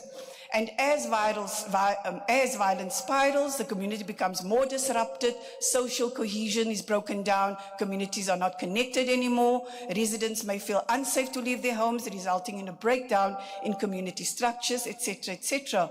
So children growing up in these communities may become desensitized to violence because it's an everyday occurrence in the community, viewing it as a normal or inevitable part of life. This can perpetuate the cycle of violence as they may become then involved in it. So the theorizations around killability and dieability. Killability refers to the idea that the other can be killed as an act of doing, which means that certain bodies are legitimate targets for violence. They can be got rid of. Whereas dieability means that certain people can be left to die, although their death could be prevented, such as inadequate service delivery to the poor, unemployment, living below the poverty line, etc., etc. In the context of community violence, the contributory structural factors, as I've mentioned, leave people to die because these conditions produce realities that make diability an outcome. So one of our community members said that unemployment is violence because of, when you look at it, most of the people who do not work are the ones who commit most of the crimes, and many people end up striking for jobs, but strikes do not make a difference, which means more violence. So the notion, according to the United Nations Global Study on Homicide, people may resort to violent crime as a means of survival, and a shrinking economy can also contribute to this. So the notions of killability and dieability are concepts that are deep-rooted in violent dynamics of gang culture, and often bystanders are diable because they happen to be marginalized individuals who live within these communities. One participant said, there are a lot of gunshots to the end. That taught me that one can die in one's house without help because everyone is scared to go out. So this quote also demonstrates how community members may experience these concepts. It can be argued that the ever-presence or pervasiveness of violence within these communities can lead to the internalization of the idea that I am diable and disposable, and killability as well. So diability also relates to an internalized creed amongst gang members that their own lives are disposable and that dying violently is an expected or inevitable part of their existence. I asked this youngster who is a gang member, so why don't you leave the gang? Because he doesn't want to be there. So according to this quote and other things that he told me, that he can't. He will be traced and killed. And this is the opposite to what the literature in the USA, that gang members can leave the gang. So we've heard about the impact on community, social disintegration, economic impact and psychological impact. So I'm not going to say that because I'm pushed for time, but implications for policy and interventions. So policy should be targeted at addressing homicide. It must address the drivers of homicide at the individual and the macro level. So we need to ensure that we target young males, but we also need to look at employment opportunities, etc.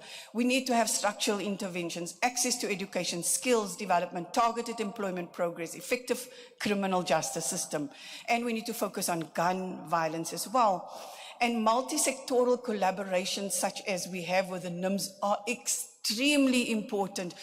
We as researchers and academics, we can't do this alone. We need, and government can't do this alone. We need to work together as government, researchers, academics, community members, NPOs, NGOs. All of us need to work together to bring about the change. And we need to engage the community, get them involved, get their buy-in so that they can take ownership and lead on the interventions that emerge from the ground up, because they are the experts of their lives, not us coming in from the outside.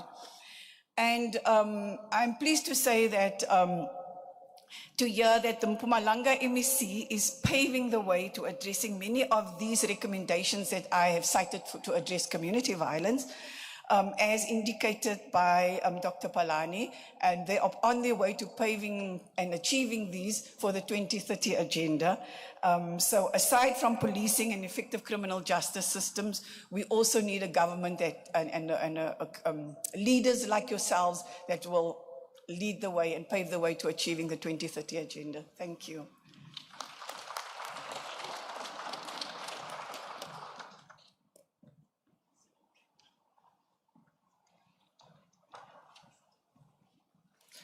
Thank you, Professor Taleb. Your presentation clearly highlights the community level and social structural factors that drive and in turn are affected by violence.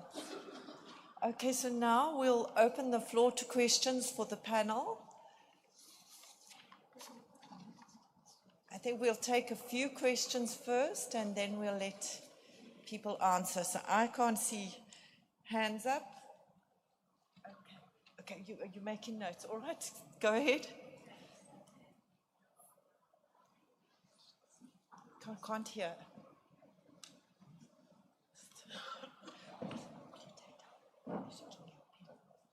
Thanks. Apologies. Dr. Anthony, Head of Clinical Unit, Mpumalanga, FPS.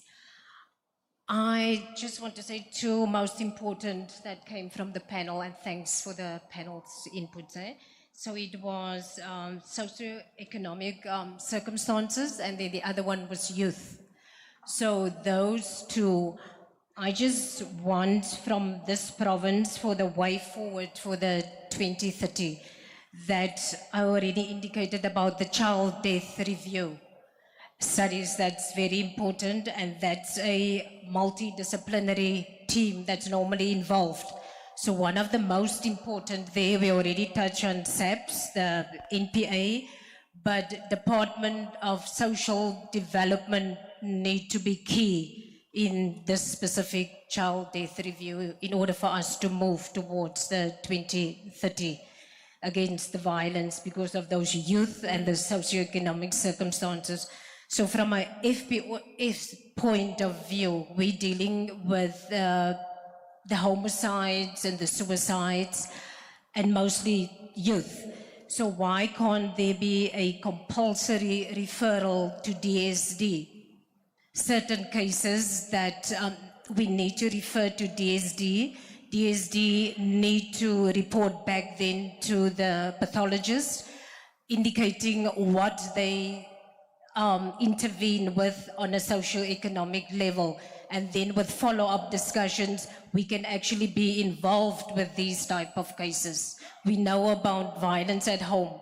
We need to know, are there any other kids at that specific moment that needs to be removed from that unhealthy environment.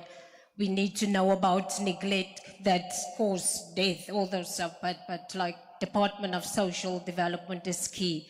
And I still think Mpumalanga needs to have compulsory referral to DSD in certain circumstances, and then also expect feedback from Department of Social Development. Then we at least moving in a direction. Thanks, sir. Thanks.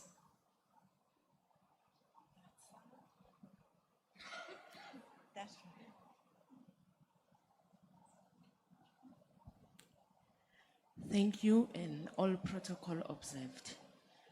I think the issue of the psychosocial impact that is deep-rooted in our systems, the issue of violence, is a very complex issue to deal with, because if it is entrenched in our systems and as a violent society, we will still see a lot of these things happening around us. In a certain case scenario which happened in Mpumalanga and was all over the news, a working guy, fully employed, would kill people, bury them in the yard, plant some veggies where he had buried the people, still continue to go to work, and come back and behave as normal as any other person. It simply tells us that this issue of violence is deeply rooted into the systems of our people. And I always ask myself if there is some form of way where we can detoxify our system as a society. And if there are outlets out there, I think it could be helpful to the bigger society. Because much as there are socio-economic factors, but we'll still see those trends where it surfaces that it's not related to the socio-economic factors like directly, whereby you know that this person is employed, they have means to live, but they still go around and become violent. Thank you. Thank you. I can't see any other hands. So, I don't, okay, all right. But we need a speaker up here, if someone wants a microphone, so we can pass it along. Thanks.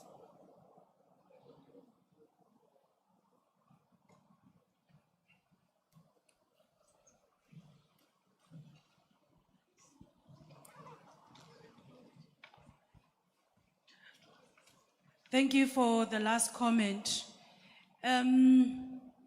This takes me back to what I write about as a scholar of gender-based violence, that the face of a perpetrator is anyone. It could be anyone who is fit into the masculinity that we prescribe as society, with a very nice job, educated, and yet there is this thirst of killing. So you're talking now what we scholars say, a serial killer who happens to be a man goes out and hunt. They hunt for killing. And then there's overkilling. And then there is that burial that you say, and then they go out and become normal and blend in with our society. So it is a faceless someone who even is a serial killer, a serial murderer. It is anyone, we could be sitting with that person in this room. Even a rapist, it is anyone from any particular race, gender, religion, who could just be in this room without us noticing them. So what I attest as a mother, and I'm talking to parents in this room, is that we need to instill certain values to our children so that we don't raise broken men and women. Broken men and women go out to our society and seek whatever it is that they have not been instilled in their homes. My colleagues earlier, they spoke of gangsterism, killing without any age group. So these particular violence that we are seeing, we cannot, as a society, we cannot turn a blind eye and say we are not impacted by it and we cannot be victimized by it. You know, it's not personal. It is very personal. It is very personal because it can happen to any one of us. We are not immune to violence. And I say in South Africa, we live in a society that is paralyzed, in a society that is broken, in a society that is still trying to find itself. And we are raising children who are also trying to find ourselves. And we as parents have our own wounds that have not healed. And I like what you said earlier, that we need to decolonize our mind, maybe our culture. We need to go in the space of healing as a society. So I just wanted to make comments and emphasize on the notion that you're quite right on your observation of what is happening in our society. Thank you. Does anyone else want to respond to those comments? Thank you. I'll just respond very briefly. I think this comment about youth and focusing on youth and referral to DSD, I think is really important because I've been involved in a study and I've seen other studies around the need for that sort of social psychological support for young people and how effective certain interventions at a community level can be in particularly younger men who are on a pathway towards violence perpetration because they've come from difficult families, from violent neighborhoods, don't really have the role models, but if they have, you know, an adult or adults that actually care for them or have taken interest in them, and there's kind of programs that could get involved in that are very sort of targeted, not the sort of ones where you just have to go into a sports field, but if you have targeted programs that work with these particular young men, and I know in the Western Cape, but there have been referrals to some of these particular groups and organizations, and they've run some amazing programs which have been successful. So I would, you know, absolutely support that. If we want to do something about it, we really have to be focusing on youngsters because that's where you can get interventions to be effective. When people get older, it's a bit more difficult to have interventions that make a difference. So thank you for bringing that up. Obviously funding. I would like to echo what Prof. Lamb has indicated. We developed a program, a mentoring program within these communities in Cape Town, and it's been running, and it's been since 2014, and the community's taken it over, established in NPO, has been receiving funding from the Department of Social Development for all these years until currently. The only problem is the funding keeps getting cut, and it was cut until half, so it's difficult to continue and provide the results that we seek without sufficient funding for these programs. So funding is important. Thanks. Okay, I see. We'll take a final round. Okay. I would like to conclude that from an FPS perspective, unfortunately the DDG has left. We need more resources, because we are the ones dealing with this violence. Thank you. Thanks. I see that we have one more hand over there. I don't know if they, and so, are there any more hands? We have two.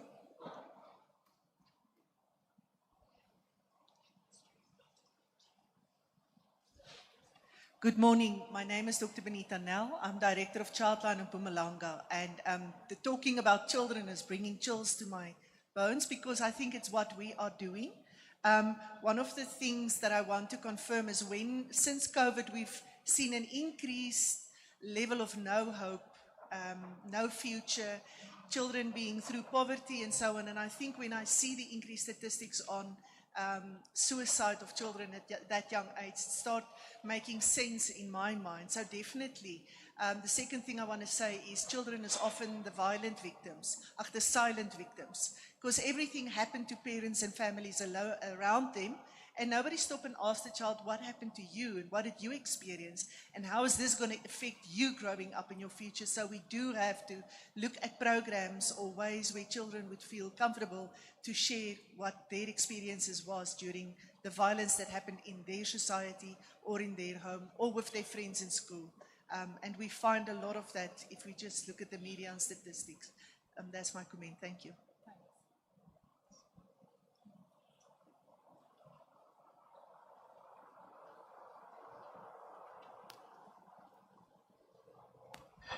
All right, thank you, Chair.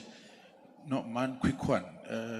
We had an engagement with the Department of Education as Department of Health in Gauteng recently from the side of the clinical forensic medical services, where we have realized that there is a slight gap when it comes to the issue of attending to school violence. That seems now to be occurring almost every month, as you can watch on the social media platforms. I think that's an area that, or the Department of Basic Education, I think they also needs to come to party so that whatever support that might be needed and interventions that needs to be, or resources that can be deployed to support those children and even our researchers to make inroads in that particular environment so that we can get to know about these things before they even go beyond the interventions and the programs that the government is having. So what I'm appealing is at least let's look at that area as well, being the academics and various stakeholders. Thank you so much. Thank you. I see we have one more hand. Okay, and then at the back. Yeah, I think just briefly, judging from the comments, and it just breaks my brain from what Ashley said earlier on, that we had a colloquium last year, and it was more on a multi-sectoral approach when we shared the data that Najwa shared earlier on. Perhaps we need to pick that up as well and involve more and more sectors with this data in terms of sharing, and so that it can fit into their programs. And I'll give you an example what we did. We involved Office of the Premier, particularly because the MNE is the social development was the economic development was there, because they issued the licenses of liquor when it comes to some of the fatalities that we are sharing. So like what Mr. Mpatlaza is saying, education must be brought in. I think let's strengthen that multi-sectoral approach so that we can find a way to speak with one way, because all the departments, they do have their prevention strategies. The Department of Health will have its own, and this one will have its own. But as much as the data that is not shared and it remains in silo, the impact may remain minimum. Maybe let's strengthen that part. Thanks.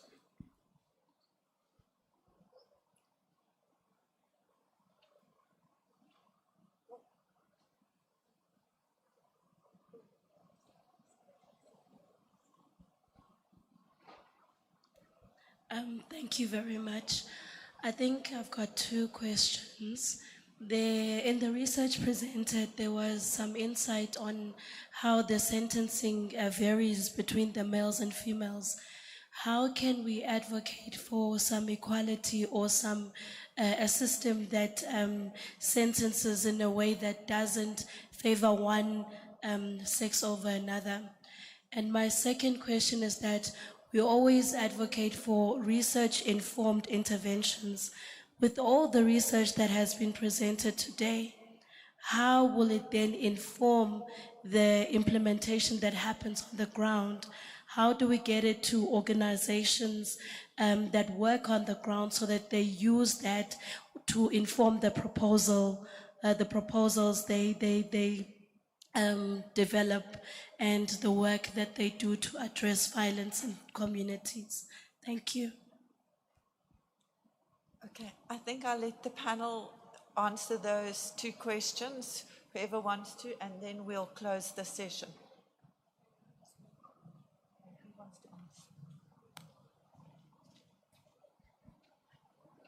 Thank you for that question.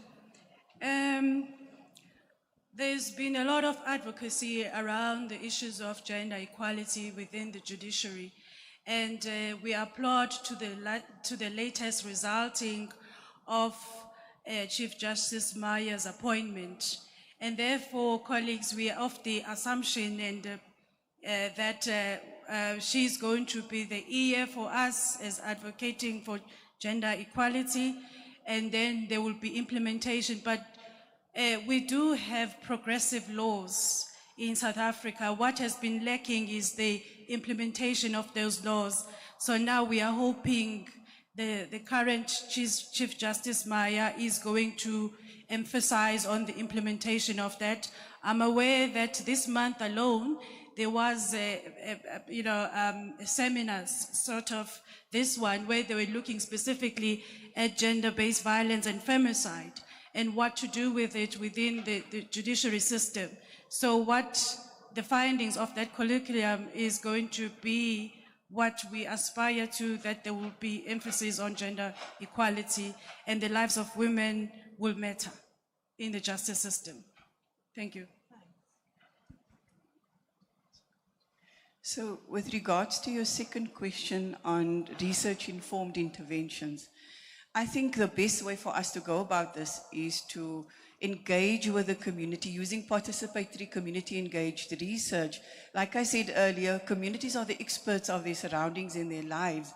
And if the solutions can come from the ground up with multi-sectoral partnerships and stakeholders involved within that, then the community will take ownership of that interventions, because let's face it, researchers go in, collect data, and then they leave, and then nothing happens.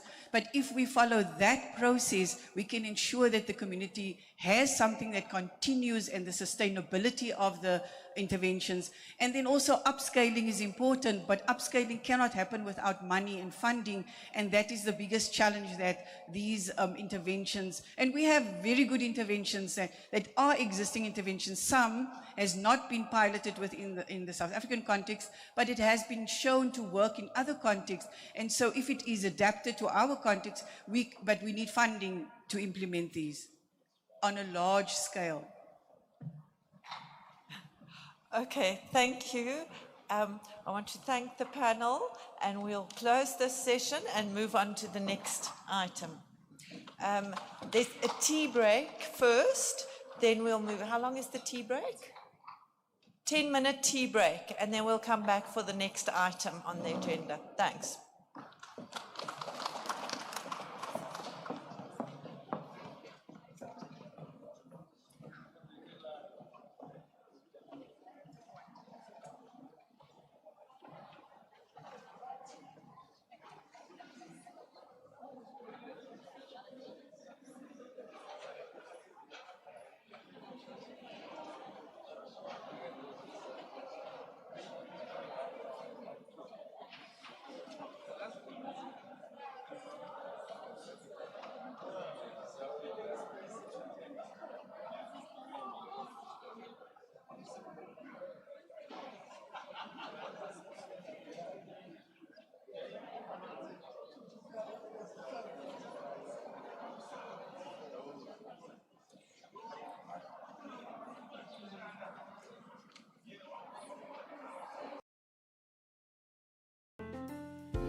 Koza from her foundation, Claudine Mare from NICRO, and Dr. Benita Nell from Childline. Can I ask you to make your way up to the stage, and then we can start the next panel session.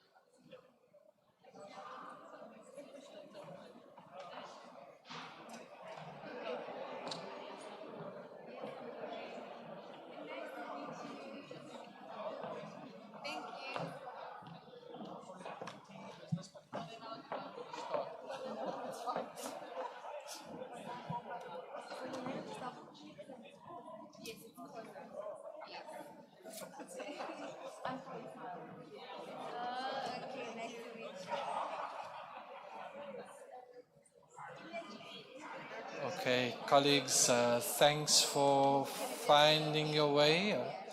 Apologies again about the arrangements for the tea.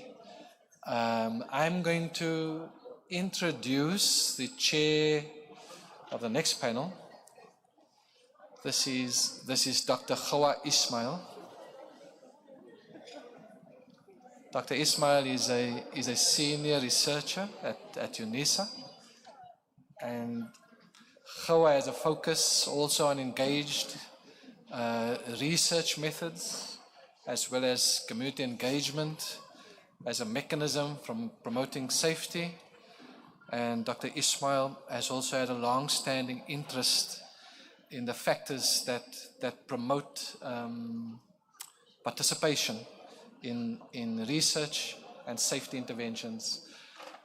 Khawa, I'm going to hand over to you, and then you take us through the next panel. Thanks, colleagues. Thank you, Ashley. Afternoon, everyone. I do apologize for cutting into your tea. I know we had a long and engaging session previously, but let's try to get through this session so that we don't stand between you and lunch at the end of the day. So welcome to the session called What is Needed for Violence Prevention. And as we gather here today and listen to all the presentations, we are reminded of the critical importance of our work in addressing violence prevention through comprehensive and collaborative approaches. So this session speaks or brings together stakeholders from various NGOs, and they will be providing examples or talking about the multifaceted strategies that they've implemented or that is required to combat violence in society effectively. So in this session, we have four key speakers. Mpumalanga Ngwenya from Sonke Gender Justice, Lorraine Koza from the Lorraine Koza Foundation, Mrs. Claudine Marie from NICRO, and Dr. Benita Nell from Childline. So I think we're going to open up the session with Mpumalanga Ngwenya. She is Sonke's project manager in policy development and advocacy unit based here in Mpumalanga. She has extensive experience from people opposing women abuse, as well as the Agasanang domestic abuse prevention and training, specifically looking at human rights context and issues with regards to women and children. And she is involved in advocacy with regards to socioeconomic and legal issues affecting women and children, also holding service providers accountable for service delivery. I now hand over to Mpumalanga.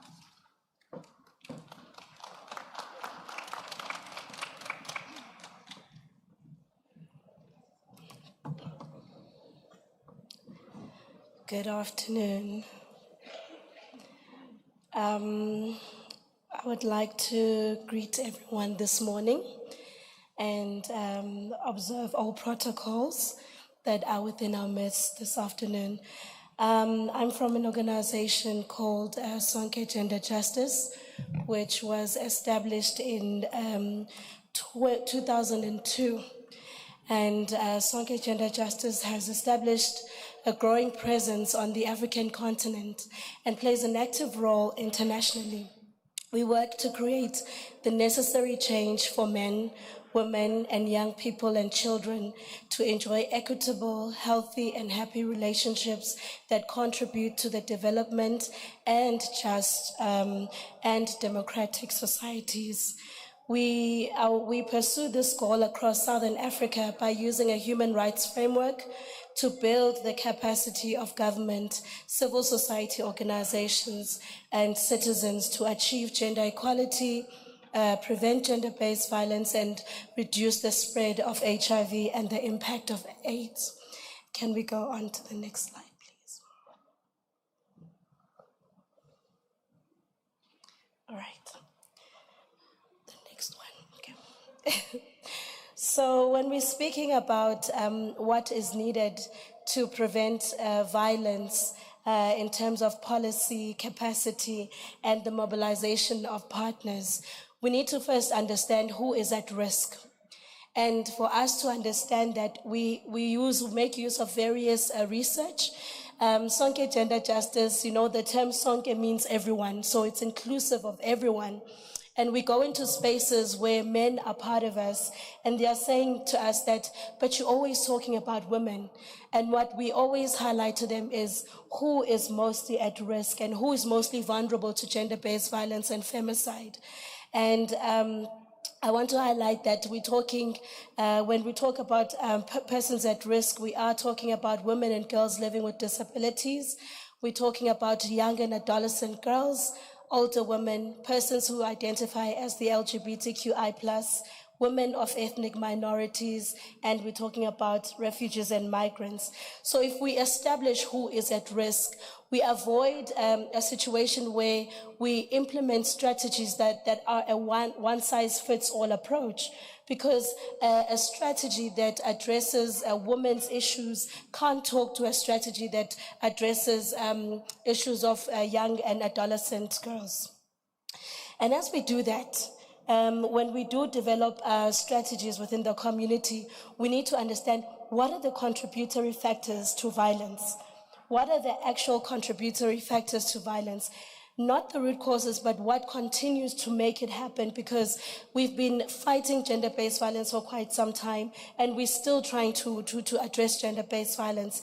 And some of the things that have come out of research is acceptance of abuse or normalization of abuse, substance abuse, violent conflict resolution methods, lack of knowledge on rights, discriminatory cultural and traditional or religious beliefs and practices, and also the lack of legal protection for women and the lack of trust in the law enforcement authorities. And when we then talk violence prevention, we have now identified who is mostly at risk. We then identify what are the factors that perpetuate gender-based violence. We can then say to each other, then how do we speak to the different spheres through the social ecological model? How do we come up with a program that addresses issues of substance abuse? How do we come up with a program that promotes social behavioral change programs when it comes to gender-based violence and femicide? So as an organization, we use the social ecological model that says we need to first understand that we are working with an individual, whether it's a perpetrator or a survivor. This individual has got their own knowledge, attitudes, and beliefs towards gender-based violence and femicide. And this person comes from a family or an interpersonal space where they engage with their family members and their friends and social networks who have got different different beliefs, thoughts, and attitudes towards gender-based violence, which may perpetuate or eradicate gender-based violence and femicide. And this individual is also linked to an institution, whether it's a school, whether it's workplace, whether it's church or various organizations. And what do these institutions say about gender-based violence and femicide? Do they perpetuate them, or do they have systems that address them? And they come from a community that has got a certain way in which they address gender-based violence. Is this a community that normalizes gender-based violence? Is this a community that stands against gender-based violence? And they are then in a country where we've got national and public policy that protects these women, that are supposed to protect these women. And as we say, when you talk to policy, South Africa has got progressive laws. But do I know these laws as a woman in the rural area that has not had any formal education? So when we speak to the policies, we need to also understand, and was I engaged when these policies were established? So when we understand the different spheres of the ecological model, we then look at the spectrum of change. In order to change these attitudes and behaviors that perpetuate gender-based violence and femicide, what do we need to do? It says we need to build effective networks and coalitions. We need to strengthen organizational capacity, because when we don't have organizational capacity that is strengthened, how are we then able to implement laws and strategies that address gender-based violence and femicide? We also need to develop behavioral change or communication strategies that are implemented in communities. We need to introduce community education that is simple and in the local language, and that provides for persons with disability.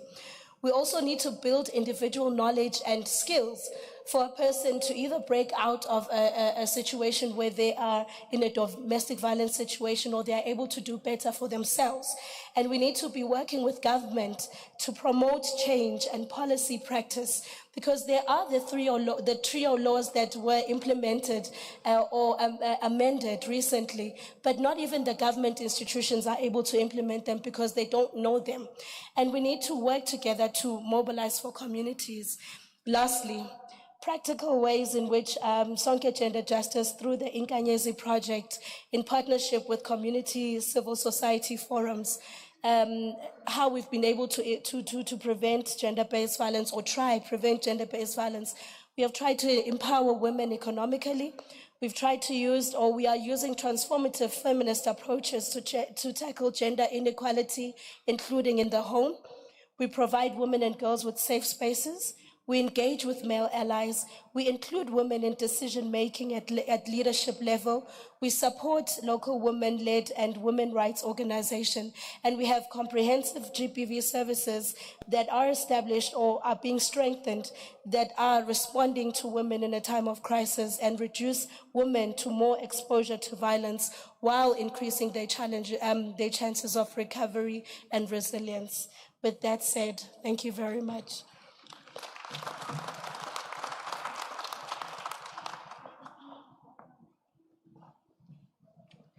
Thank you, Ms. Ngwenya. So I think this example here from Sonke Gender Justice, the presentation, speaks to the previous session's comments where they spoke about how do we use research and implement it within interventions. And so what Ms. Ngwenya just demonstrated was the importance of taking the research and then also centering the individual, not looking at the individual in isolation, but seeing that they fit within various spheres within the community and how they live and how the intervention should be targeted at every level.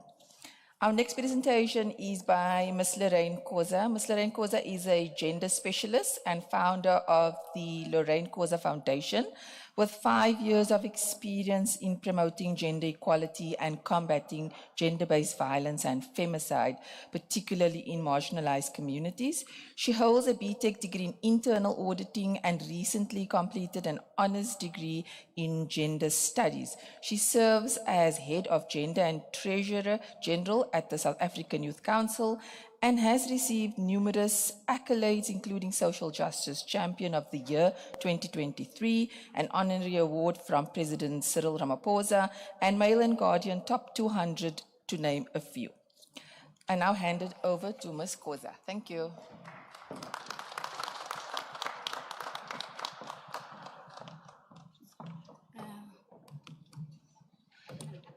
Good afternoon. I'm going to try and stick to the 7 minutes I was given. I hope everyone is well. I'm Lorraine Koza, as introduced. I'm from the Lorraine Koza Foundation, which is a nonprofit organization that is aimed at providing specialized support services and creating effective, efficient, and coordinated community-based approaches to address the root causes of gender-based violence and inequalities. The organization was founded out of the increasingly rising need for a dedicated and caring organization for victims and survivors of GBV, particularly those in rural communities greatly affected due to limited response and prevention measures, which is what I will be focusing on today. Our organization has a vision to build and strive for a safer and GBV-free society, one where women and children can live freely without the fear of being violated, and to also be a reliable advocate for the marginalized groups in society, championing equal gender rights and empowering opportunities. So we offer, in just a nutshell, the services that we offer are urgent response through victim empowerment and support, which is your counseling, access to justice through legal advice and assistance, shelter services, monitoring and assessment of victims and their empowerment. We also host very high-level awareness and outreach where we educate on GBV in its entirety, and then we provide mentorship programs for young boys and men. We do community outreach for community-based approaches. We do research and data collection. So our programs, almost all of them, are informed by the research that we do. We go to a community and then we study that community, and once we have studied it, we are then able to develop programs that are responding directly to that community's need. In that way, we know that our approaches are extremely effective and we are dealing and combating GBV at its grassroots. And that also assists us greatly in tracking the statistics. So we know that if we're working with this community, when we got here, these were the stats, and when we left, having given so much time to that community, this is where we currently are. We think that in the 5 years that we've been in existence, that approach has assisted us greatly, because we know that we are not just spiraling with programs and bringing them to communities that don't even need them. So it's important for us to do our research and to collect data before even designing any program. And then we also have empowerment and equality advocacy, where we provide long-term and keyword sustainable projects for women in rural communities to lessen dependency on their male counterparts, making them less vulnerable to GBV. So we do skills development and training projects, leadership development, entrepreneurial skills development, capacity building and training, and so forth. So today the topic is rising the tide of violence mortality in Mpumalanga. Our presentation is going to be focusing on overcoming the critical barriers to systematic and accessible treatment for victims and survivors of violence in rural community. The Mpumalanga province faces significant challenges in providing adequate support and treatment for victims of violence, particularly those in rural communities. We know this because we work with rural communities. Despite efforts to address GBV and injury, critical barriers persist, hindering access to essential services and perpetuating the cycle of violence. In the year 2023, statistics prove that there's been an alarming spike in gender-based violence in the Nkomazi local municipality. Mpumalanga recording over 350 cases of GBV, which include over 100 rape, femicide, and infanticide cases since the beginning of the previous year. Through the work that we do as the Lorraine Koza Foundation, we have gathered that hundreds of these cases go unreported due to various reasons, such as influence from rural traditional councils, the stigmatization, corruption within the South African police services and the courts, child-headed households, economic dependency, and unequal power relations due to inequality, to name a few. So to address the mortality, we are going to explore the key obstacles that prevent victims of violence from receiving timely, effective, and comprehensive support and treatment in the rural Mpumalanga, focusing on the Nkomazi local municipality because that is where we are based. So WEDNA in 2023 reports that based on the police's latest crime statistics, it looks like Mpumalanga is losing the fight against crime in the period between October and December 2023. Murder in the province increased with a shocking 9.1%.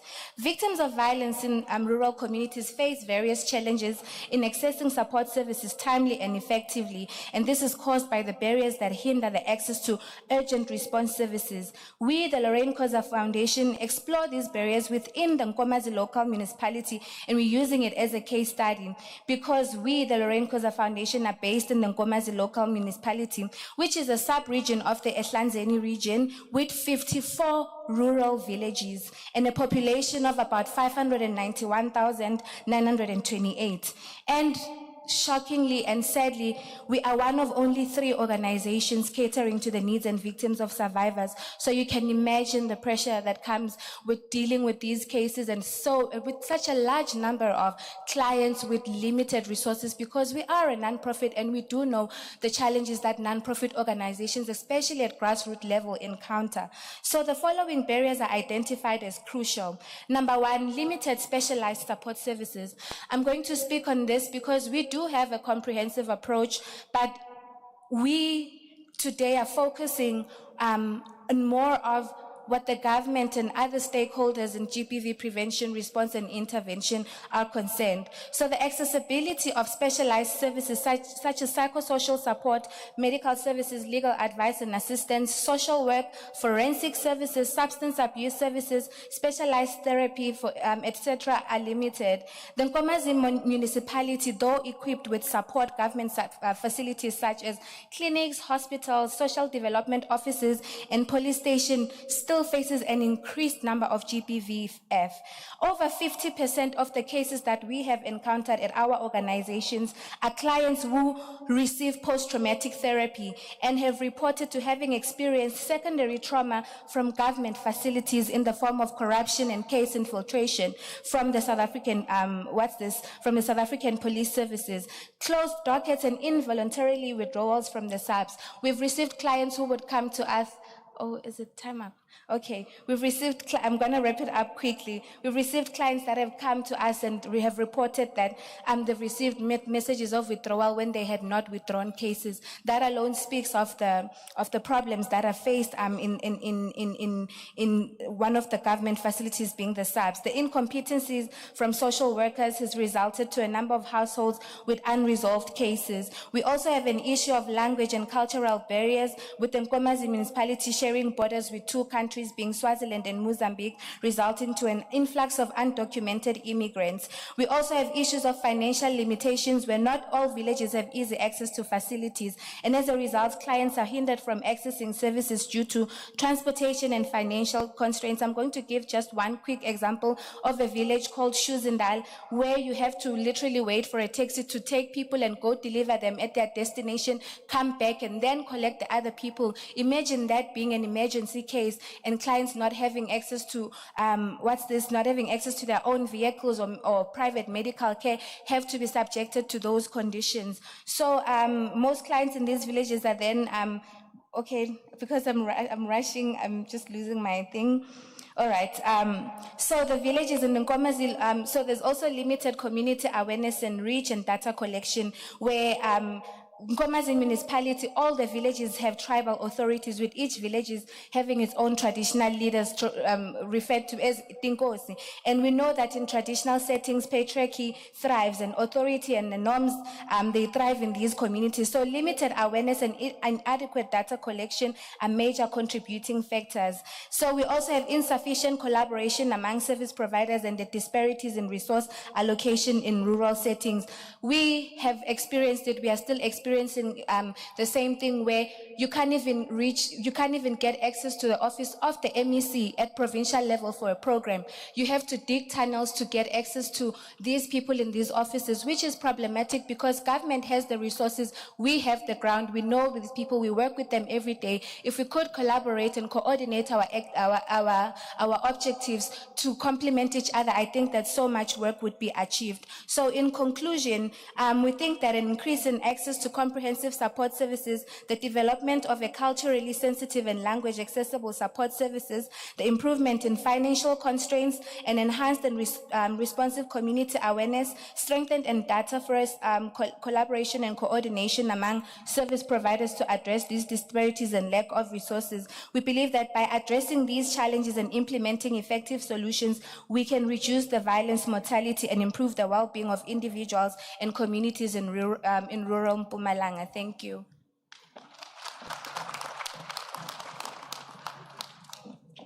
Thank you, Ms. Koza. I think what your presentation highlighted was that there needs to be coordinated efforts where there is collaboration between government, NGOs, NPOs, as was already indicated throughout the day, and that these efforts would then provide better, responsive and positive outcomes. Our next presentation is by Mrs. Claudine Murray. Mrs. Claudine Murray is a provincial manager for NICRO, Mpumalanga, which is the National Institute for Crime Prevention and Reintegration of Offenders. She's been working here for 16 years across the 6 offices here in the province. Mrs. Murray is a qualified social worker, holding a master's degree in play therapy from the University of Pretoria, and she has a 27-year track record in non-profit industry. I now hand over to Mrs. Murray.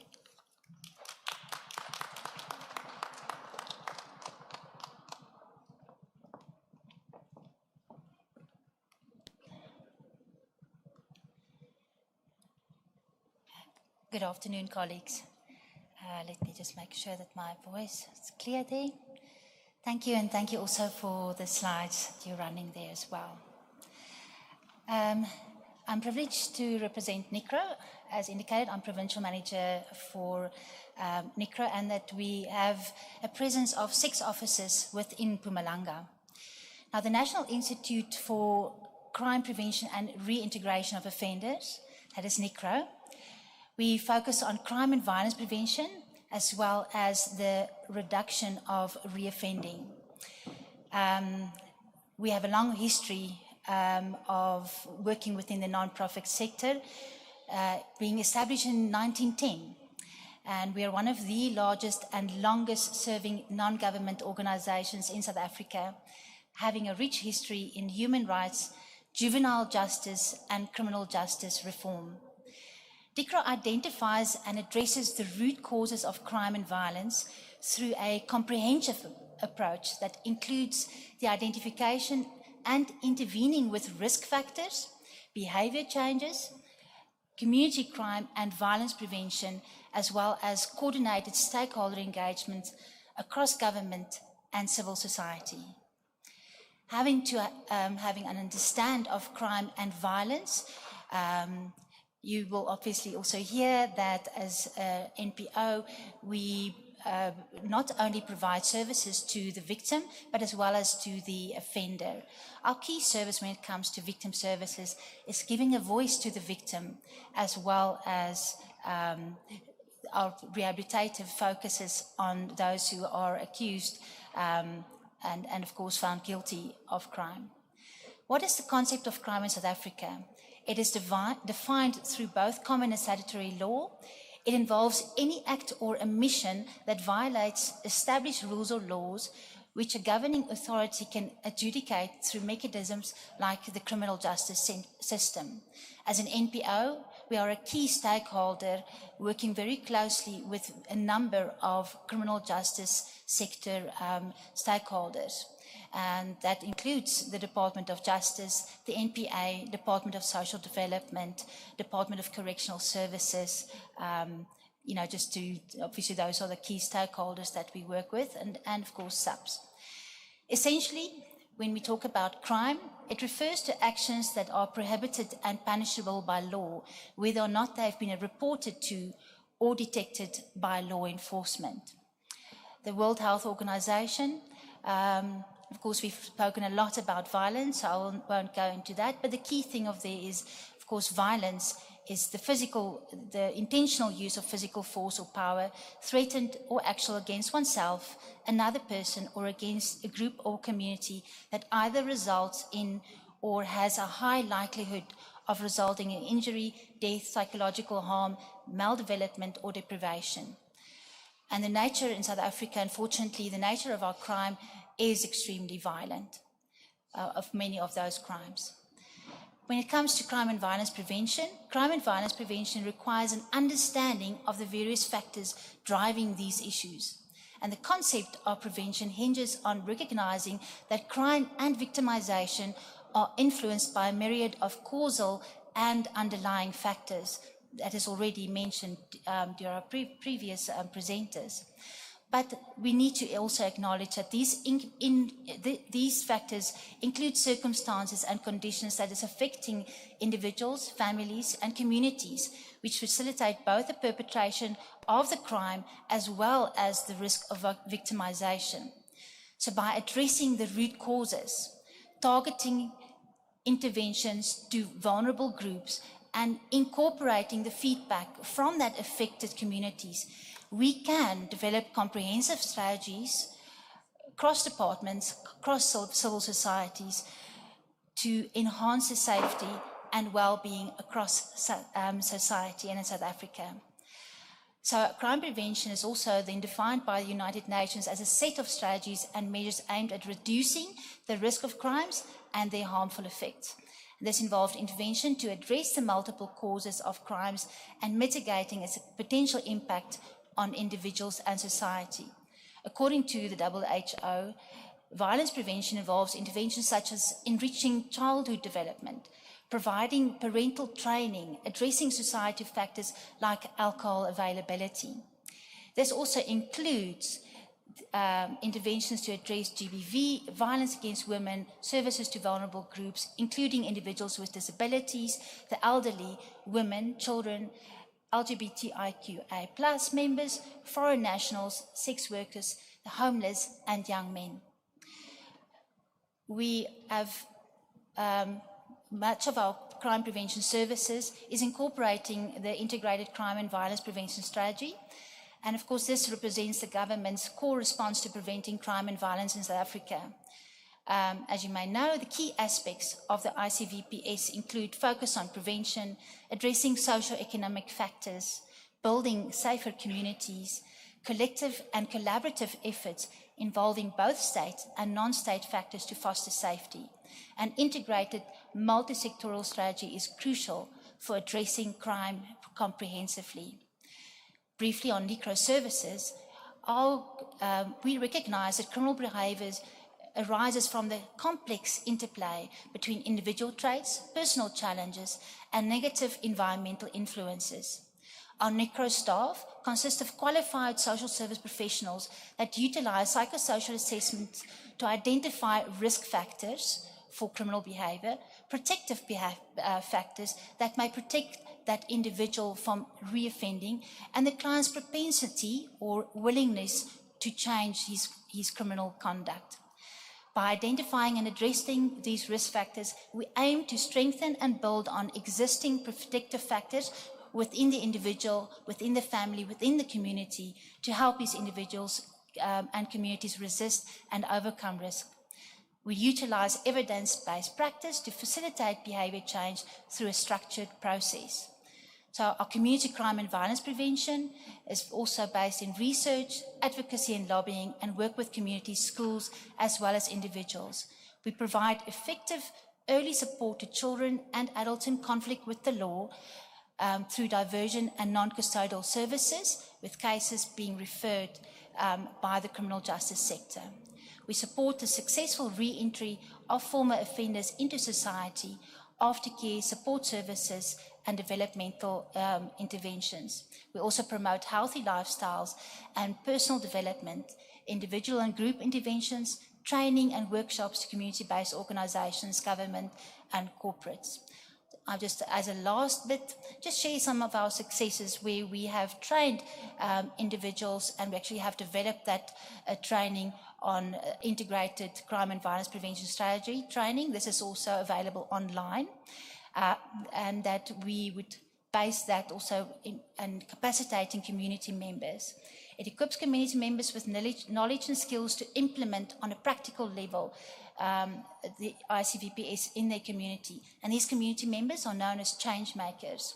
It's also, and we support the fact that the ICVPS is introduced as a solution to crime and violence in South Africa through the practical implementation. We've developed toolkits, those community members doing their own community needs assessment, having a community safety action plan, also recognizing what works in violence and crime prevention that is unique in that particular community, and then of course monitoring and evaluating the successes achieved within that community.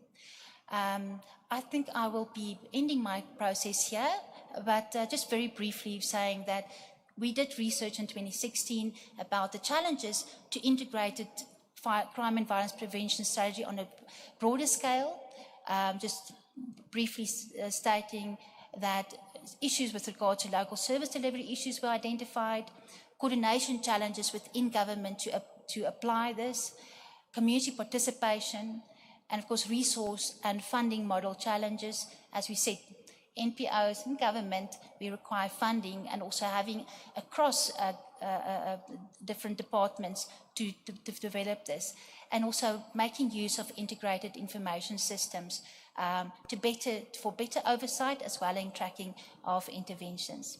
I thank you.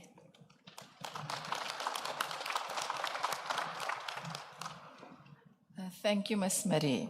I think what is important of what Ms. Marie says is that one should not only intervene after the fact in terms of secondary and tertiary intervention or prevention, but also at the primary level where they go into schools. And so I think that's quite important. Our next presenter is Dr. Bonita Nal. She is the Director of Childline in Mpumalanga.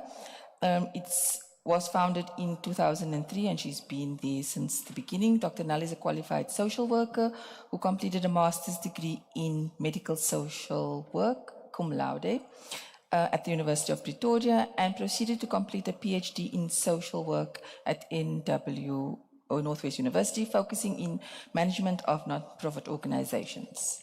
I hand the floor.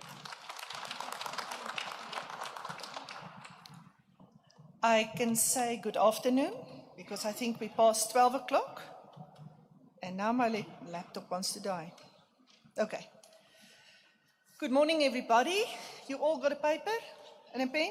You must all please have it and have a clean page. Okay?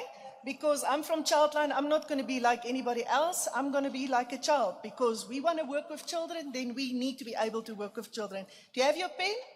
Please, I don't see people getting their pen and paper. Okay, put it on your head, draw yourself a head, circle for your head, smile, 2 eyes, your body, your arms. Okay, I'm done. How far are you guys? How do you look? We want to work with children without seeing them, nee?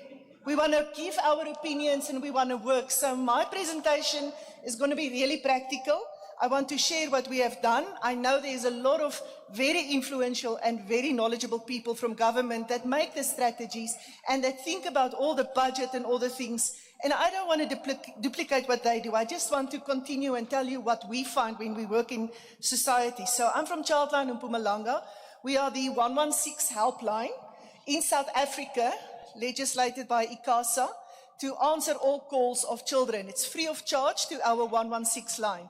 So what is important that I want you to know is our organization signed the SADC Convention, and we are now part of the African Convention to say 116 is the number for children. So I think in 35 countries in Africa, all of us is using 116. If a child from Mozambique ends up in South Africa and dial 116, he'll come through to a Childline. If a child from South Africa ends up in Malawi, dial 116, he will get a helpline counselor online. It makes it better. Burkina Faso, Mauritius, we have met them. I've been to a conference in Botswana last year where I really met a lot of these colleagues. So let's talk about what we are doing. Can I have my second slide? I don't know what. Our vision and mission, you can jump it. I've got a different slide here, but okay. Now I've got a different thing. Can I change my presentation? Can I give it to you? Okay. Apologies.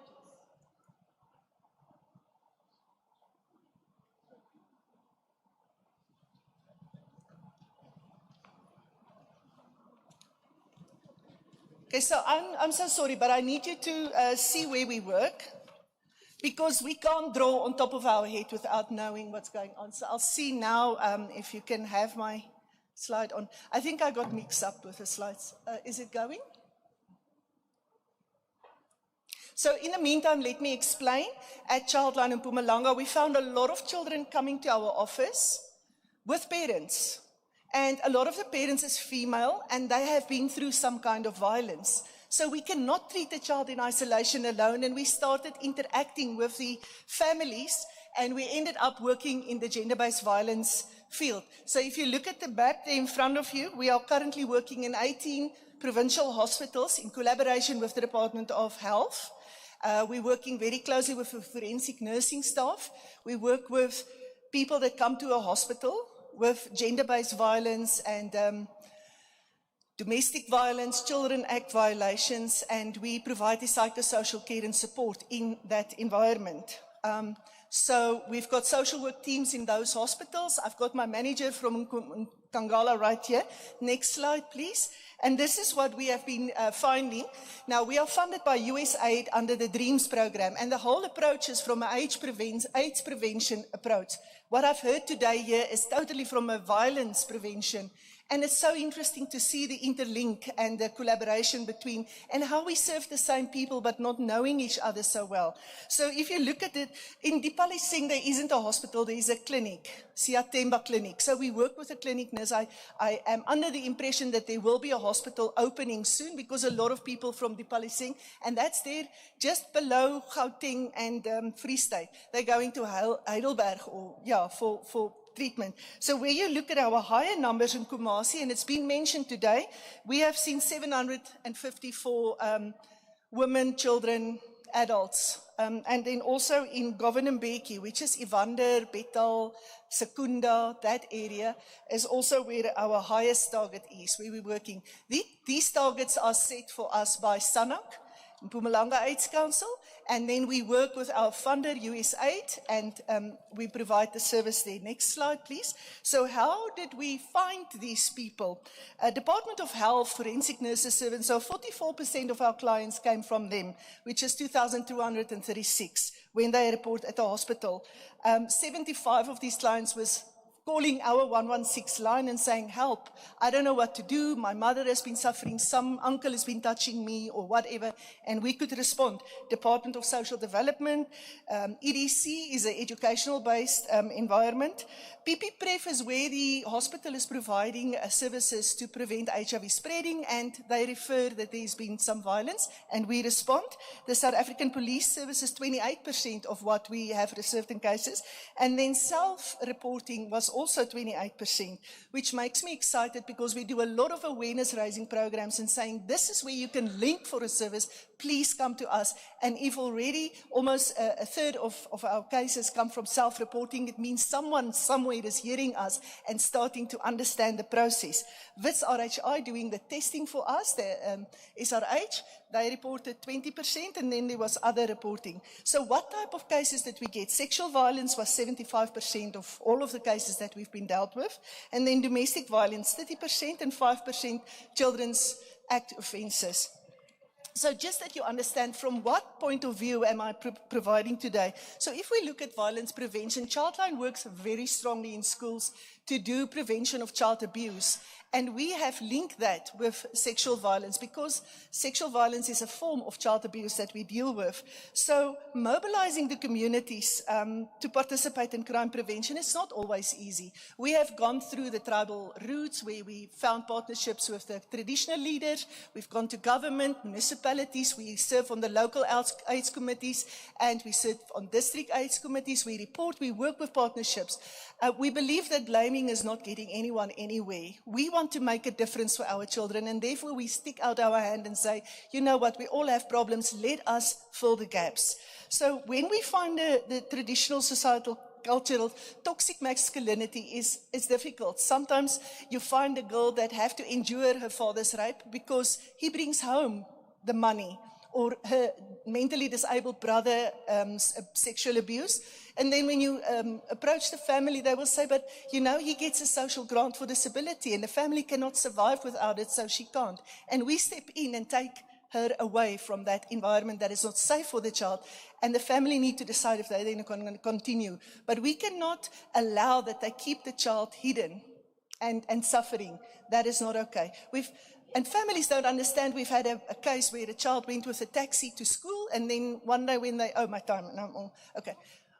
One day when they came back, she was the last one, he raped her, and then she didn't want to go to school anymore, so they reported to Childline, and we started talking, find out the family asked him to pay a fine, and now she must drive with the same guy up and down to the school again. So you have to work with the communities. There's a lot of perceptions. I'm not going to go through all this. Historic trauma, relationships, early childhood, but what we can do at the bottom there is improving caregiver and the child's knowledge about the violence. Self-protection skills. We are currently implementing a program saying no means no. And it means that when a girl says, I don't want to sleep with you, it's no. And she has the self-worth to say no. Parenting skills, often we find that the child has been reported by the school not well. When we look at that child's environment, the parent doesn't cope. You can do a parenting therapy process with the parent and put him in a better place to understand what's needed, and you don't have to remove the child and the abuse can stop. Okay, let me go to the next slide, please. What we find, children is the forgotten victims. I've said already a thing about it, the intergenerational abuse. You have heard lots of stories about it today. The policy, I have listed lots of policies, everything I could find in terms of victim empowerment. And I think that is the property of my colleagues from Department of all of the government departments, interlinked, to work with so that we can provide the care to our people. But we as Childline, in the next slide, and I'm sorry I'm taking long, I just want to quickly show you. We looked at what are we doing? I don't want to do everybody's business. I want to do what we do. So the first one we took is the National Child Care and Protection Policy of 2019. There's the pillars. This is what Childline is doing, and we know we are supposed to fit into that. But then we saw that we work also with the gender-based violence. So we looked at last year's National Strategic Plan on GBV, and we looked at what is those pillars. And I understand there's a pillar 7 being added, and I'm not sure about pillar 8. So we're waiting for that so that we can include and work with that. But I would invite partners to be very clear about what do you see as the outcome of your part, because we all talk about policies and whatever, but how are you bringing it to the tar face? And where is these policies making sense to your society, to your children in our case, to families who care for children? And it is beautiful policies. There's nothing wrong, but it shouldn't stay a policy. It should be in the heart of people implementing it. If we look at the next slide, the capacity, we give all the role players the knowledge and so on. Gender-based violence cannot be done alone. We find that. So staff burnout is one of the things that we need to realize. We have to look at that. If we just continuously allow our staff to be bombarded and exposed. I had a colleague who come and discuss with me a terrible case. I'm looking at the pathology colleagues, and I wonder what you see on a daily basis in terms of bodies and blood, and that I as a social worker never see. But I don't see the blood. I see the spirit that's broken after father has beaten me so many times and so on. And we can collaborate. We can meet each other's hand, and we should understand that we can burn out. Ensure your victim cases are capped. Sometimes the police can't do things, but we can fill in. Sometimes we can't, and the police can quickly step in. We need to be partners. NPA is expanding. Hopefully in Mpumalanga, we heard rumors that there might be more tutuzelas. We are looking forward to that. Partner mobilization. It's the last one. Very critical for me, those middle things, trust. I should not go around and say, it's the police again. Or the forensic nurse didn't do her job. Go and talk and say, that case was serious. Did you also experience what? And let's talk. And let's build trust and have a team spirit and agree on what is our focus and what is our expected outcome when we provide these services. Colleagues, our collaborations during campaigns should send the same message. When we have a Women's Day campaign and the police is there saying their message and NPA have theirs, and then we as Childline come and we don't speak the same thing. The community don't know who to believe anymore. They are confused. They don't know where to report. And we need to work together so that victims will have a safe space that is free and open and they can start with their journey of healing. Thank you so much. Thank you, Dr. Nell. As we all know that the children are the future leaders, so that victims will have a safe space that is free and open and they can start with their journey of healing. Thank you so much. As epidemics, as injuries, the illnesses and asthma. Thank you, Dr. As we all know that the children are the future leaders of society, and so it's important that we as government organizations, as academics, as NGOs, NPOs, the onus is on us to provide a safe and healthy environment. I think I'm going to open up for one or two questions, and then because we're running against time, maybe over lunch, we could just sit maybe with the panelists and then discuss what you feel you didn't get to in the question and discussion session.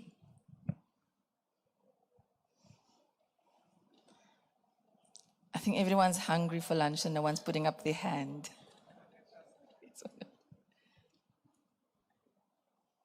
Showen?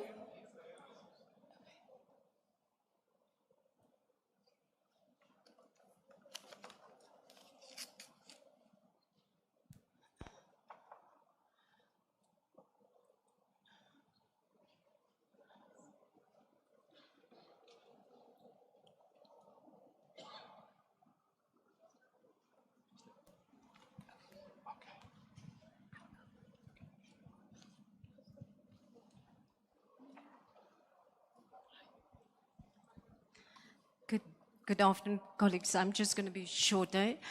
I just want to put the emphasis on child deaths in care facilities.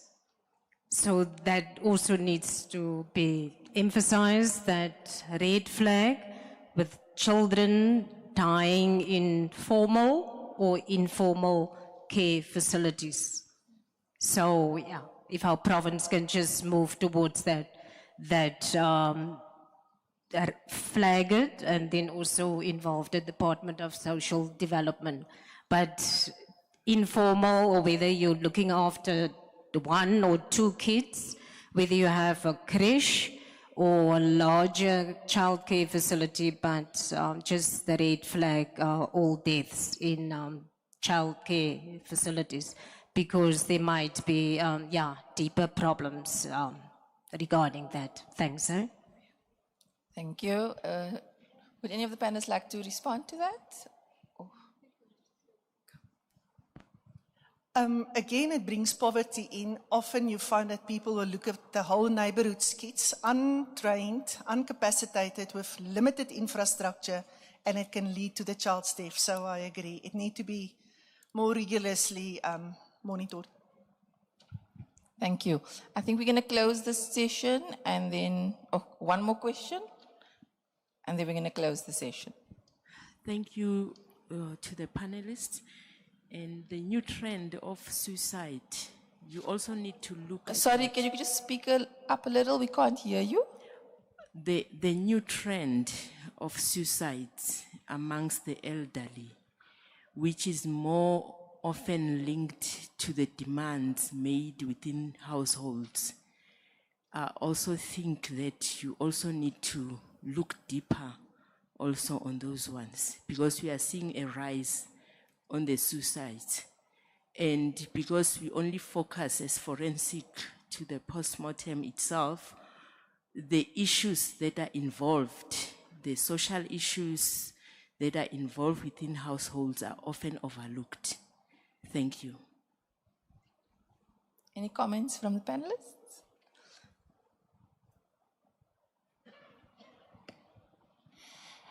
Thank you. If I heard you correctly, we're talking about elderly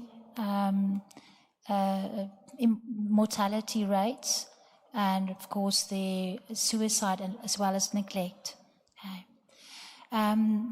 Certainly, I think it is, when it comes to circumstances or environments where these elderly find themselves, of neglect. And I would agree, even where there was a comment of saying that whether of children dying in formal and informal care facilities, there's certainly also preventative deaths of the elderly based on neglect and also on lack of proper infrastructure. Of course, as NPOs, one cannot comment on governmental structures in the process, but one is concerned when it comes to the proper care of our elderly, communities, and the risk there as well. There is high levels of abuse. I think now I'm talking also from a social work perspective.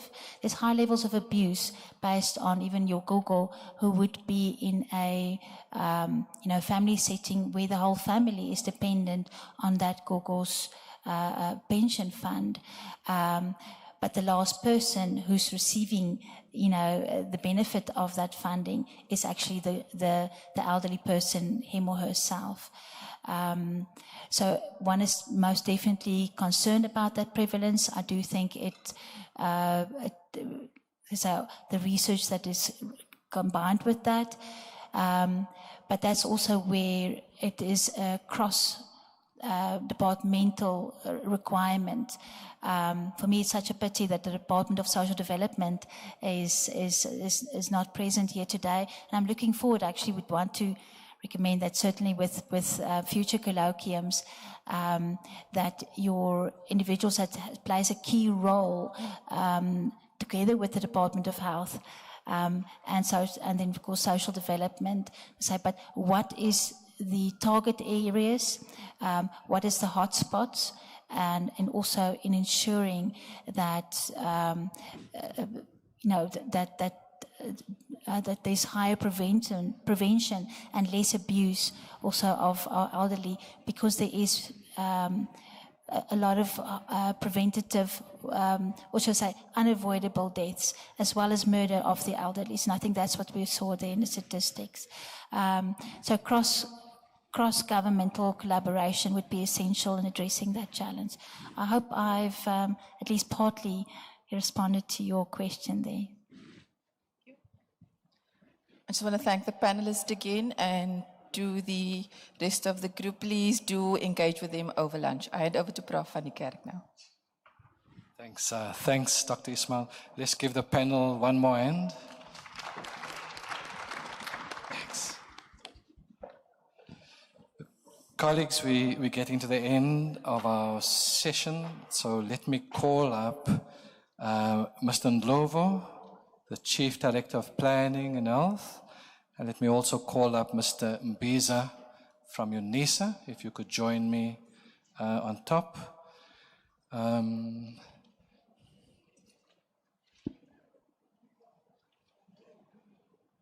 Colleagues, that was a really important session. It's interesting that the support sector was represented by 4 very important NGOs, and the perspective that they've offered us speaks to the huge problem that we face. Mr. Ndlovu, you're going to formally close the session.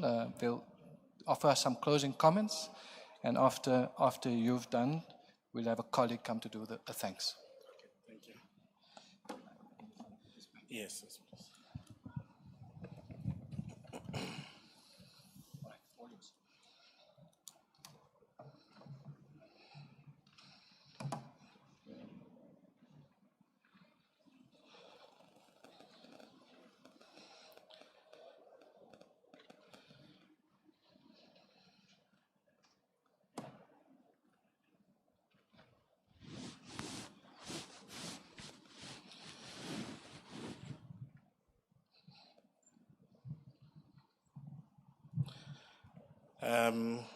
Thank you very much, Program Director, Professor van die Kerk.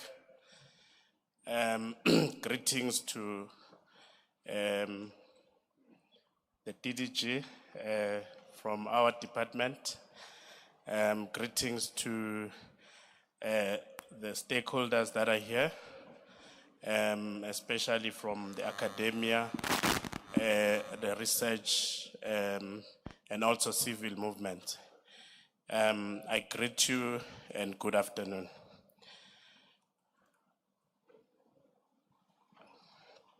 So colleagues, I'm really honored to be delivering these remarks for this conference or colloquium, which has been a productive, enlightening platform for sharing knowledge, insight, and experience on this complex issue of violence, social inequalities, and looking into, how far are we towards, the attainment of the National Development Plan, Vision 2030. And indeed, we're left with 5 years. And it means that what we're going to be doing in the next 5 years, it has to be doubled, if not tripled. It was very interesting to actually receive the report that was presented by Ms. Arendse, which is generated from the Injury Monitoring Surveillance System, which I believe that our 21, forensic pathology services centers are collecting this data. The data is a little bit, distressing because it's showing a very discomforting, annual rise, especially, on cases of homicide in the province. And this insight provides an opportunity for a dialogue and a reflection, on the prominent factors driving these trends, most effective methods to mitigate and prevent further violence and victimization. So it's very important that to indicate that also as a department, we are committed in advancing health and well-being of our population, especially those that are more vulnerable, marginalized by the legacy of apartheid and the current challenges of poverty, unemployment, and inequality. We recognize that violence is not only a public health problem, but also a crucial justice issue that undermines human dignity, rights, and development. We also acknowledge that violence is rooted in and exacerbated by the structural and systematic inequalities that persist in our society, and that we need to address the underlying causes that drives violence, as well as its consequences and impact. That is why we are fully supportive, of the aspirations of the NDP, which envisage South Africa as free from violence and discrimination, where everyone has equal opportunity and access to quality services, and where people live in harmony and in solidarity.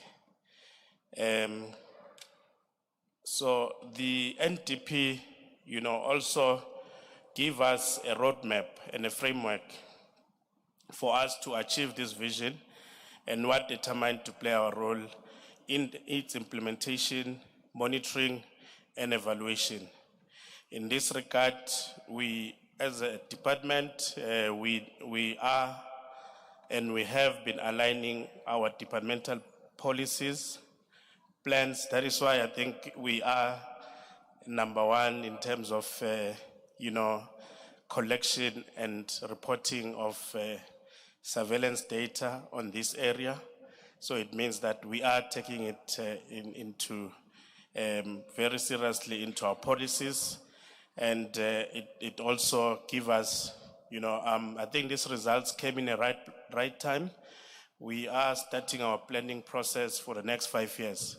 So it will be very interesting for us to interrogate further on these results and see what are the, key areas that, as government, not only as Department of Health, but as government, that we can, take forward into our, strategic plans for the next 5 years. I think we don't call them strategic plans anymore. We call them developmental plans.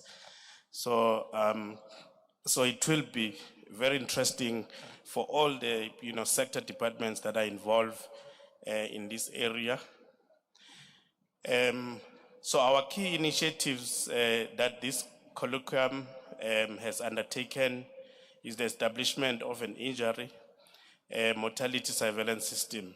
I think we we are very much interested to interact around that and how do we strengthen it going forward and ensure that we share data and we're able to, monitor on an annual, on a quarterly and a monthly basis, that the data that is generated from there, comes into action, into our interventions that we implement to provide quality care for the victims and the families. I also want to, appreciate that we are well aware that we cannot do this alone. We need a collaboration and a cooperation of all sectors and stakeholders, including government, civil society, academia, media, private sector, and international organizations. We also need an active participation and empower our communities, very importantly, and individuals who are the agents of change and the drivers of development. We need to work together to learn from each other and to support each other on this collective endeavor. But as we interact, I was a bit disturbed by the comments from Ms. Lorraine Koza, who was indicating that the barriers to access the MEC's offices are quite difficult. And I want to assure you that this administration, which is the 7th administration, it has opened its barriers. The legislature and the premier, they publish their numbers, personal numbers or work numbers, cell phone numbers that you can call them at any time. Our MEC's numbers are available. Our chief director's numbers, the executive of health, are available online. So if you are really hitting, a hurdle of access to these offices, please just give a call to any of them. And believe me, the MEC, even if it's 12 or 2 o'clock at night, she will answer that call. So I just want to give you that comfort. And I also want to appreciate that this discussion, it has provided us an opportunity to change ideas, experiences, and best practices in addressing this complex issue, which is, will help us to really understand our gaps, challenges, and opportunity for improving and innovation. It has also inspired us to renew our commitment and motivation to work towards peaceful, prosperous, and a healthy South Africa. And some of the areas that, when we're listening to the presentations and the panel discussion, there are issues, that have been lifted, and I want us to, take note of them, and that also we're taking as a take-home message, as well as government. The social, psychological, and the contextual drivers of violence perpetration must be considered, as it is the interaction of these variables that predispose one to the likelihood of committing violent act. Furthermore, vulnerable groups most susceptible to acts of violence must be identified and prioritized, most notably women and children. But also men are now must be put in the picture, because probably the data, if we interrogate the data further, it will also show us that there are some men that needs to, that our attention, not only to reprimand them from committing this act, but to also educate them and also help them, mentally, I think there was a presentation around the need for mental health, and fortunately we as Department of Health, we have lifted that as a priority. So the second issue is that in terms of moving forward, regional and international collaboration need to be strengthened so that relevant data may be shared and appropriate resources should be harnessed to improve the quality of the data that is collected. The data should be collected in real time in facilities so that we can be able to monitor changing trends and unique events that are pertinent to guide the intervention. What is good is that the President has lifted this, the GPV and femicide, so we call it GPVF, as a priority, and in fact the after COVID, as the second pandemic.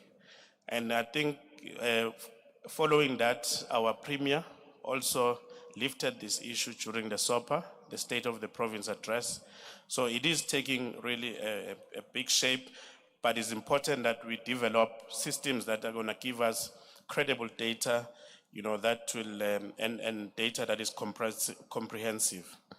As Dr. Lamb foregrounded, the integrated provincial violence prevention policy recommends the adoption of a comprehensive intersectoral approach that balances short-term evidence-based interventions, which focus on reducing the availability and harmful use of alcohol, with longer-term interventions to address more holistically the complex social norms that support violence.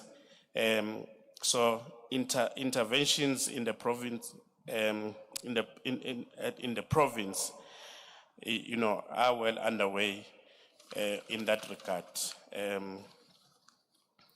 And lastly, the states and non-state actors in the educational and social development sectors is also of critical importance. They are centrally and directly involved in working to change the complex social norms and that support violence.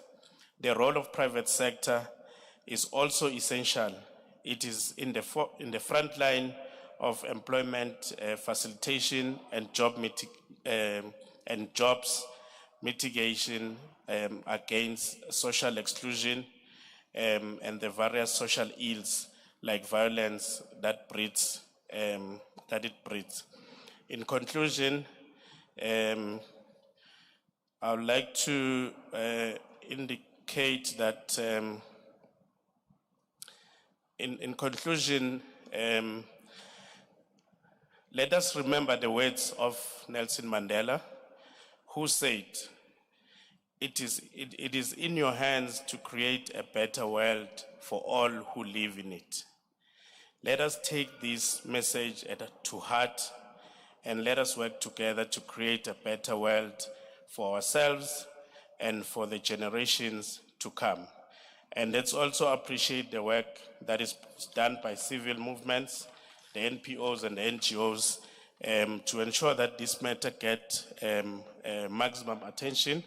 With that, I would like to thank you all. Thank you.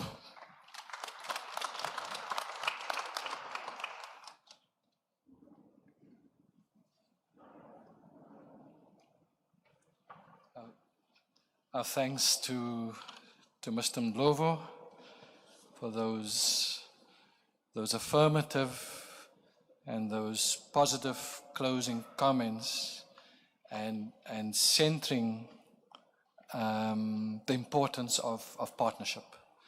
The way forward is going to involve, I imagine, the people sitting in this room, of course, not necessarily everyone that should be here is here, but the people that are here, I would think are the way forward for the work in this province And this work, as I think we can all tell, is not a short-term project. It's going to take effort, but this is one of the building blocks for the way going forward. Colleagues, we are closing, and I'm having a colleague of mine, Klankla, Mr. Mbisa, who will do the closing and will do the thanks on behalf of all of us. I know your thoughts have gone to lunch. I'm sitting here and I'm looking at the lunch, but the thanks is very important, and Klankla will tell you how important that is.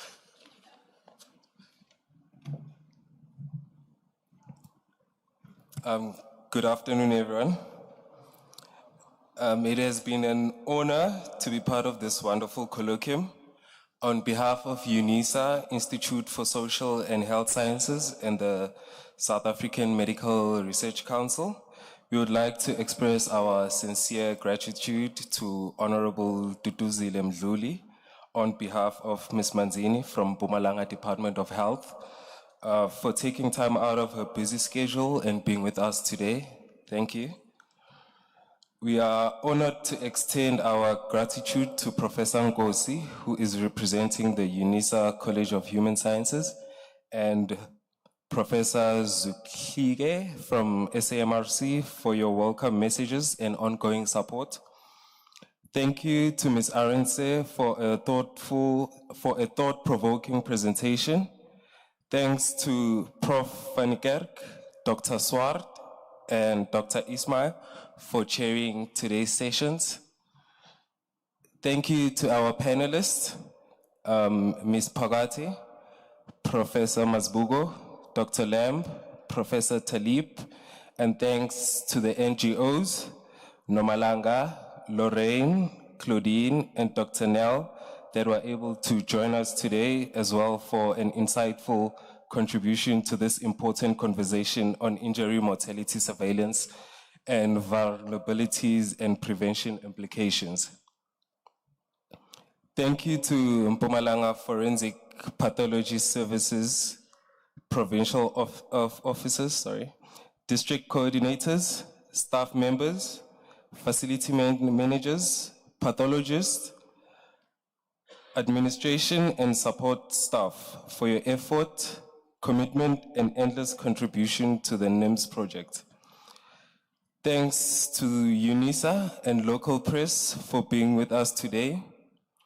And finally, thank you to all for being present here today and making time to be with us and helping us to make this event a great success.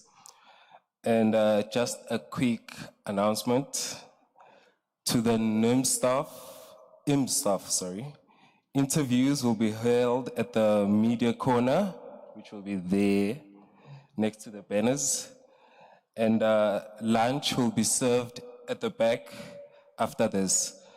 Can you kindly make your way there, network,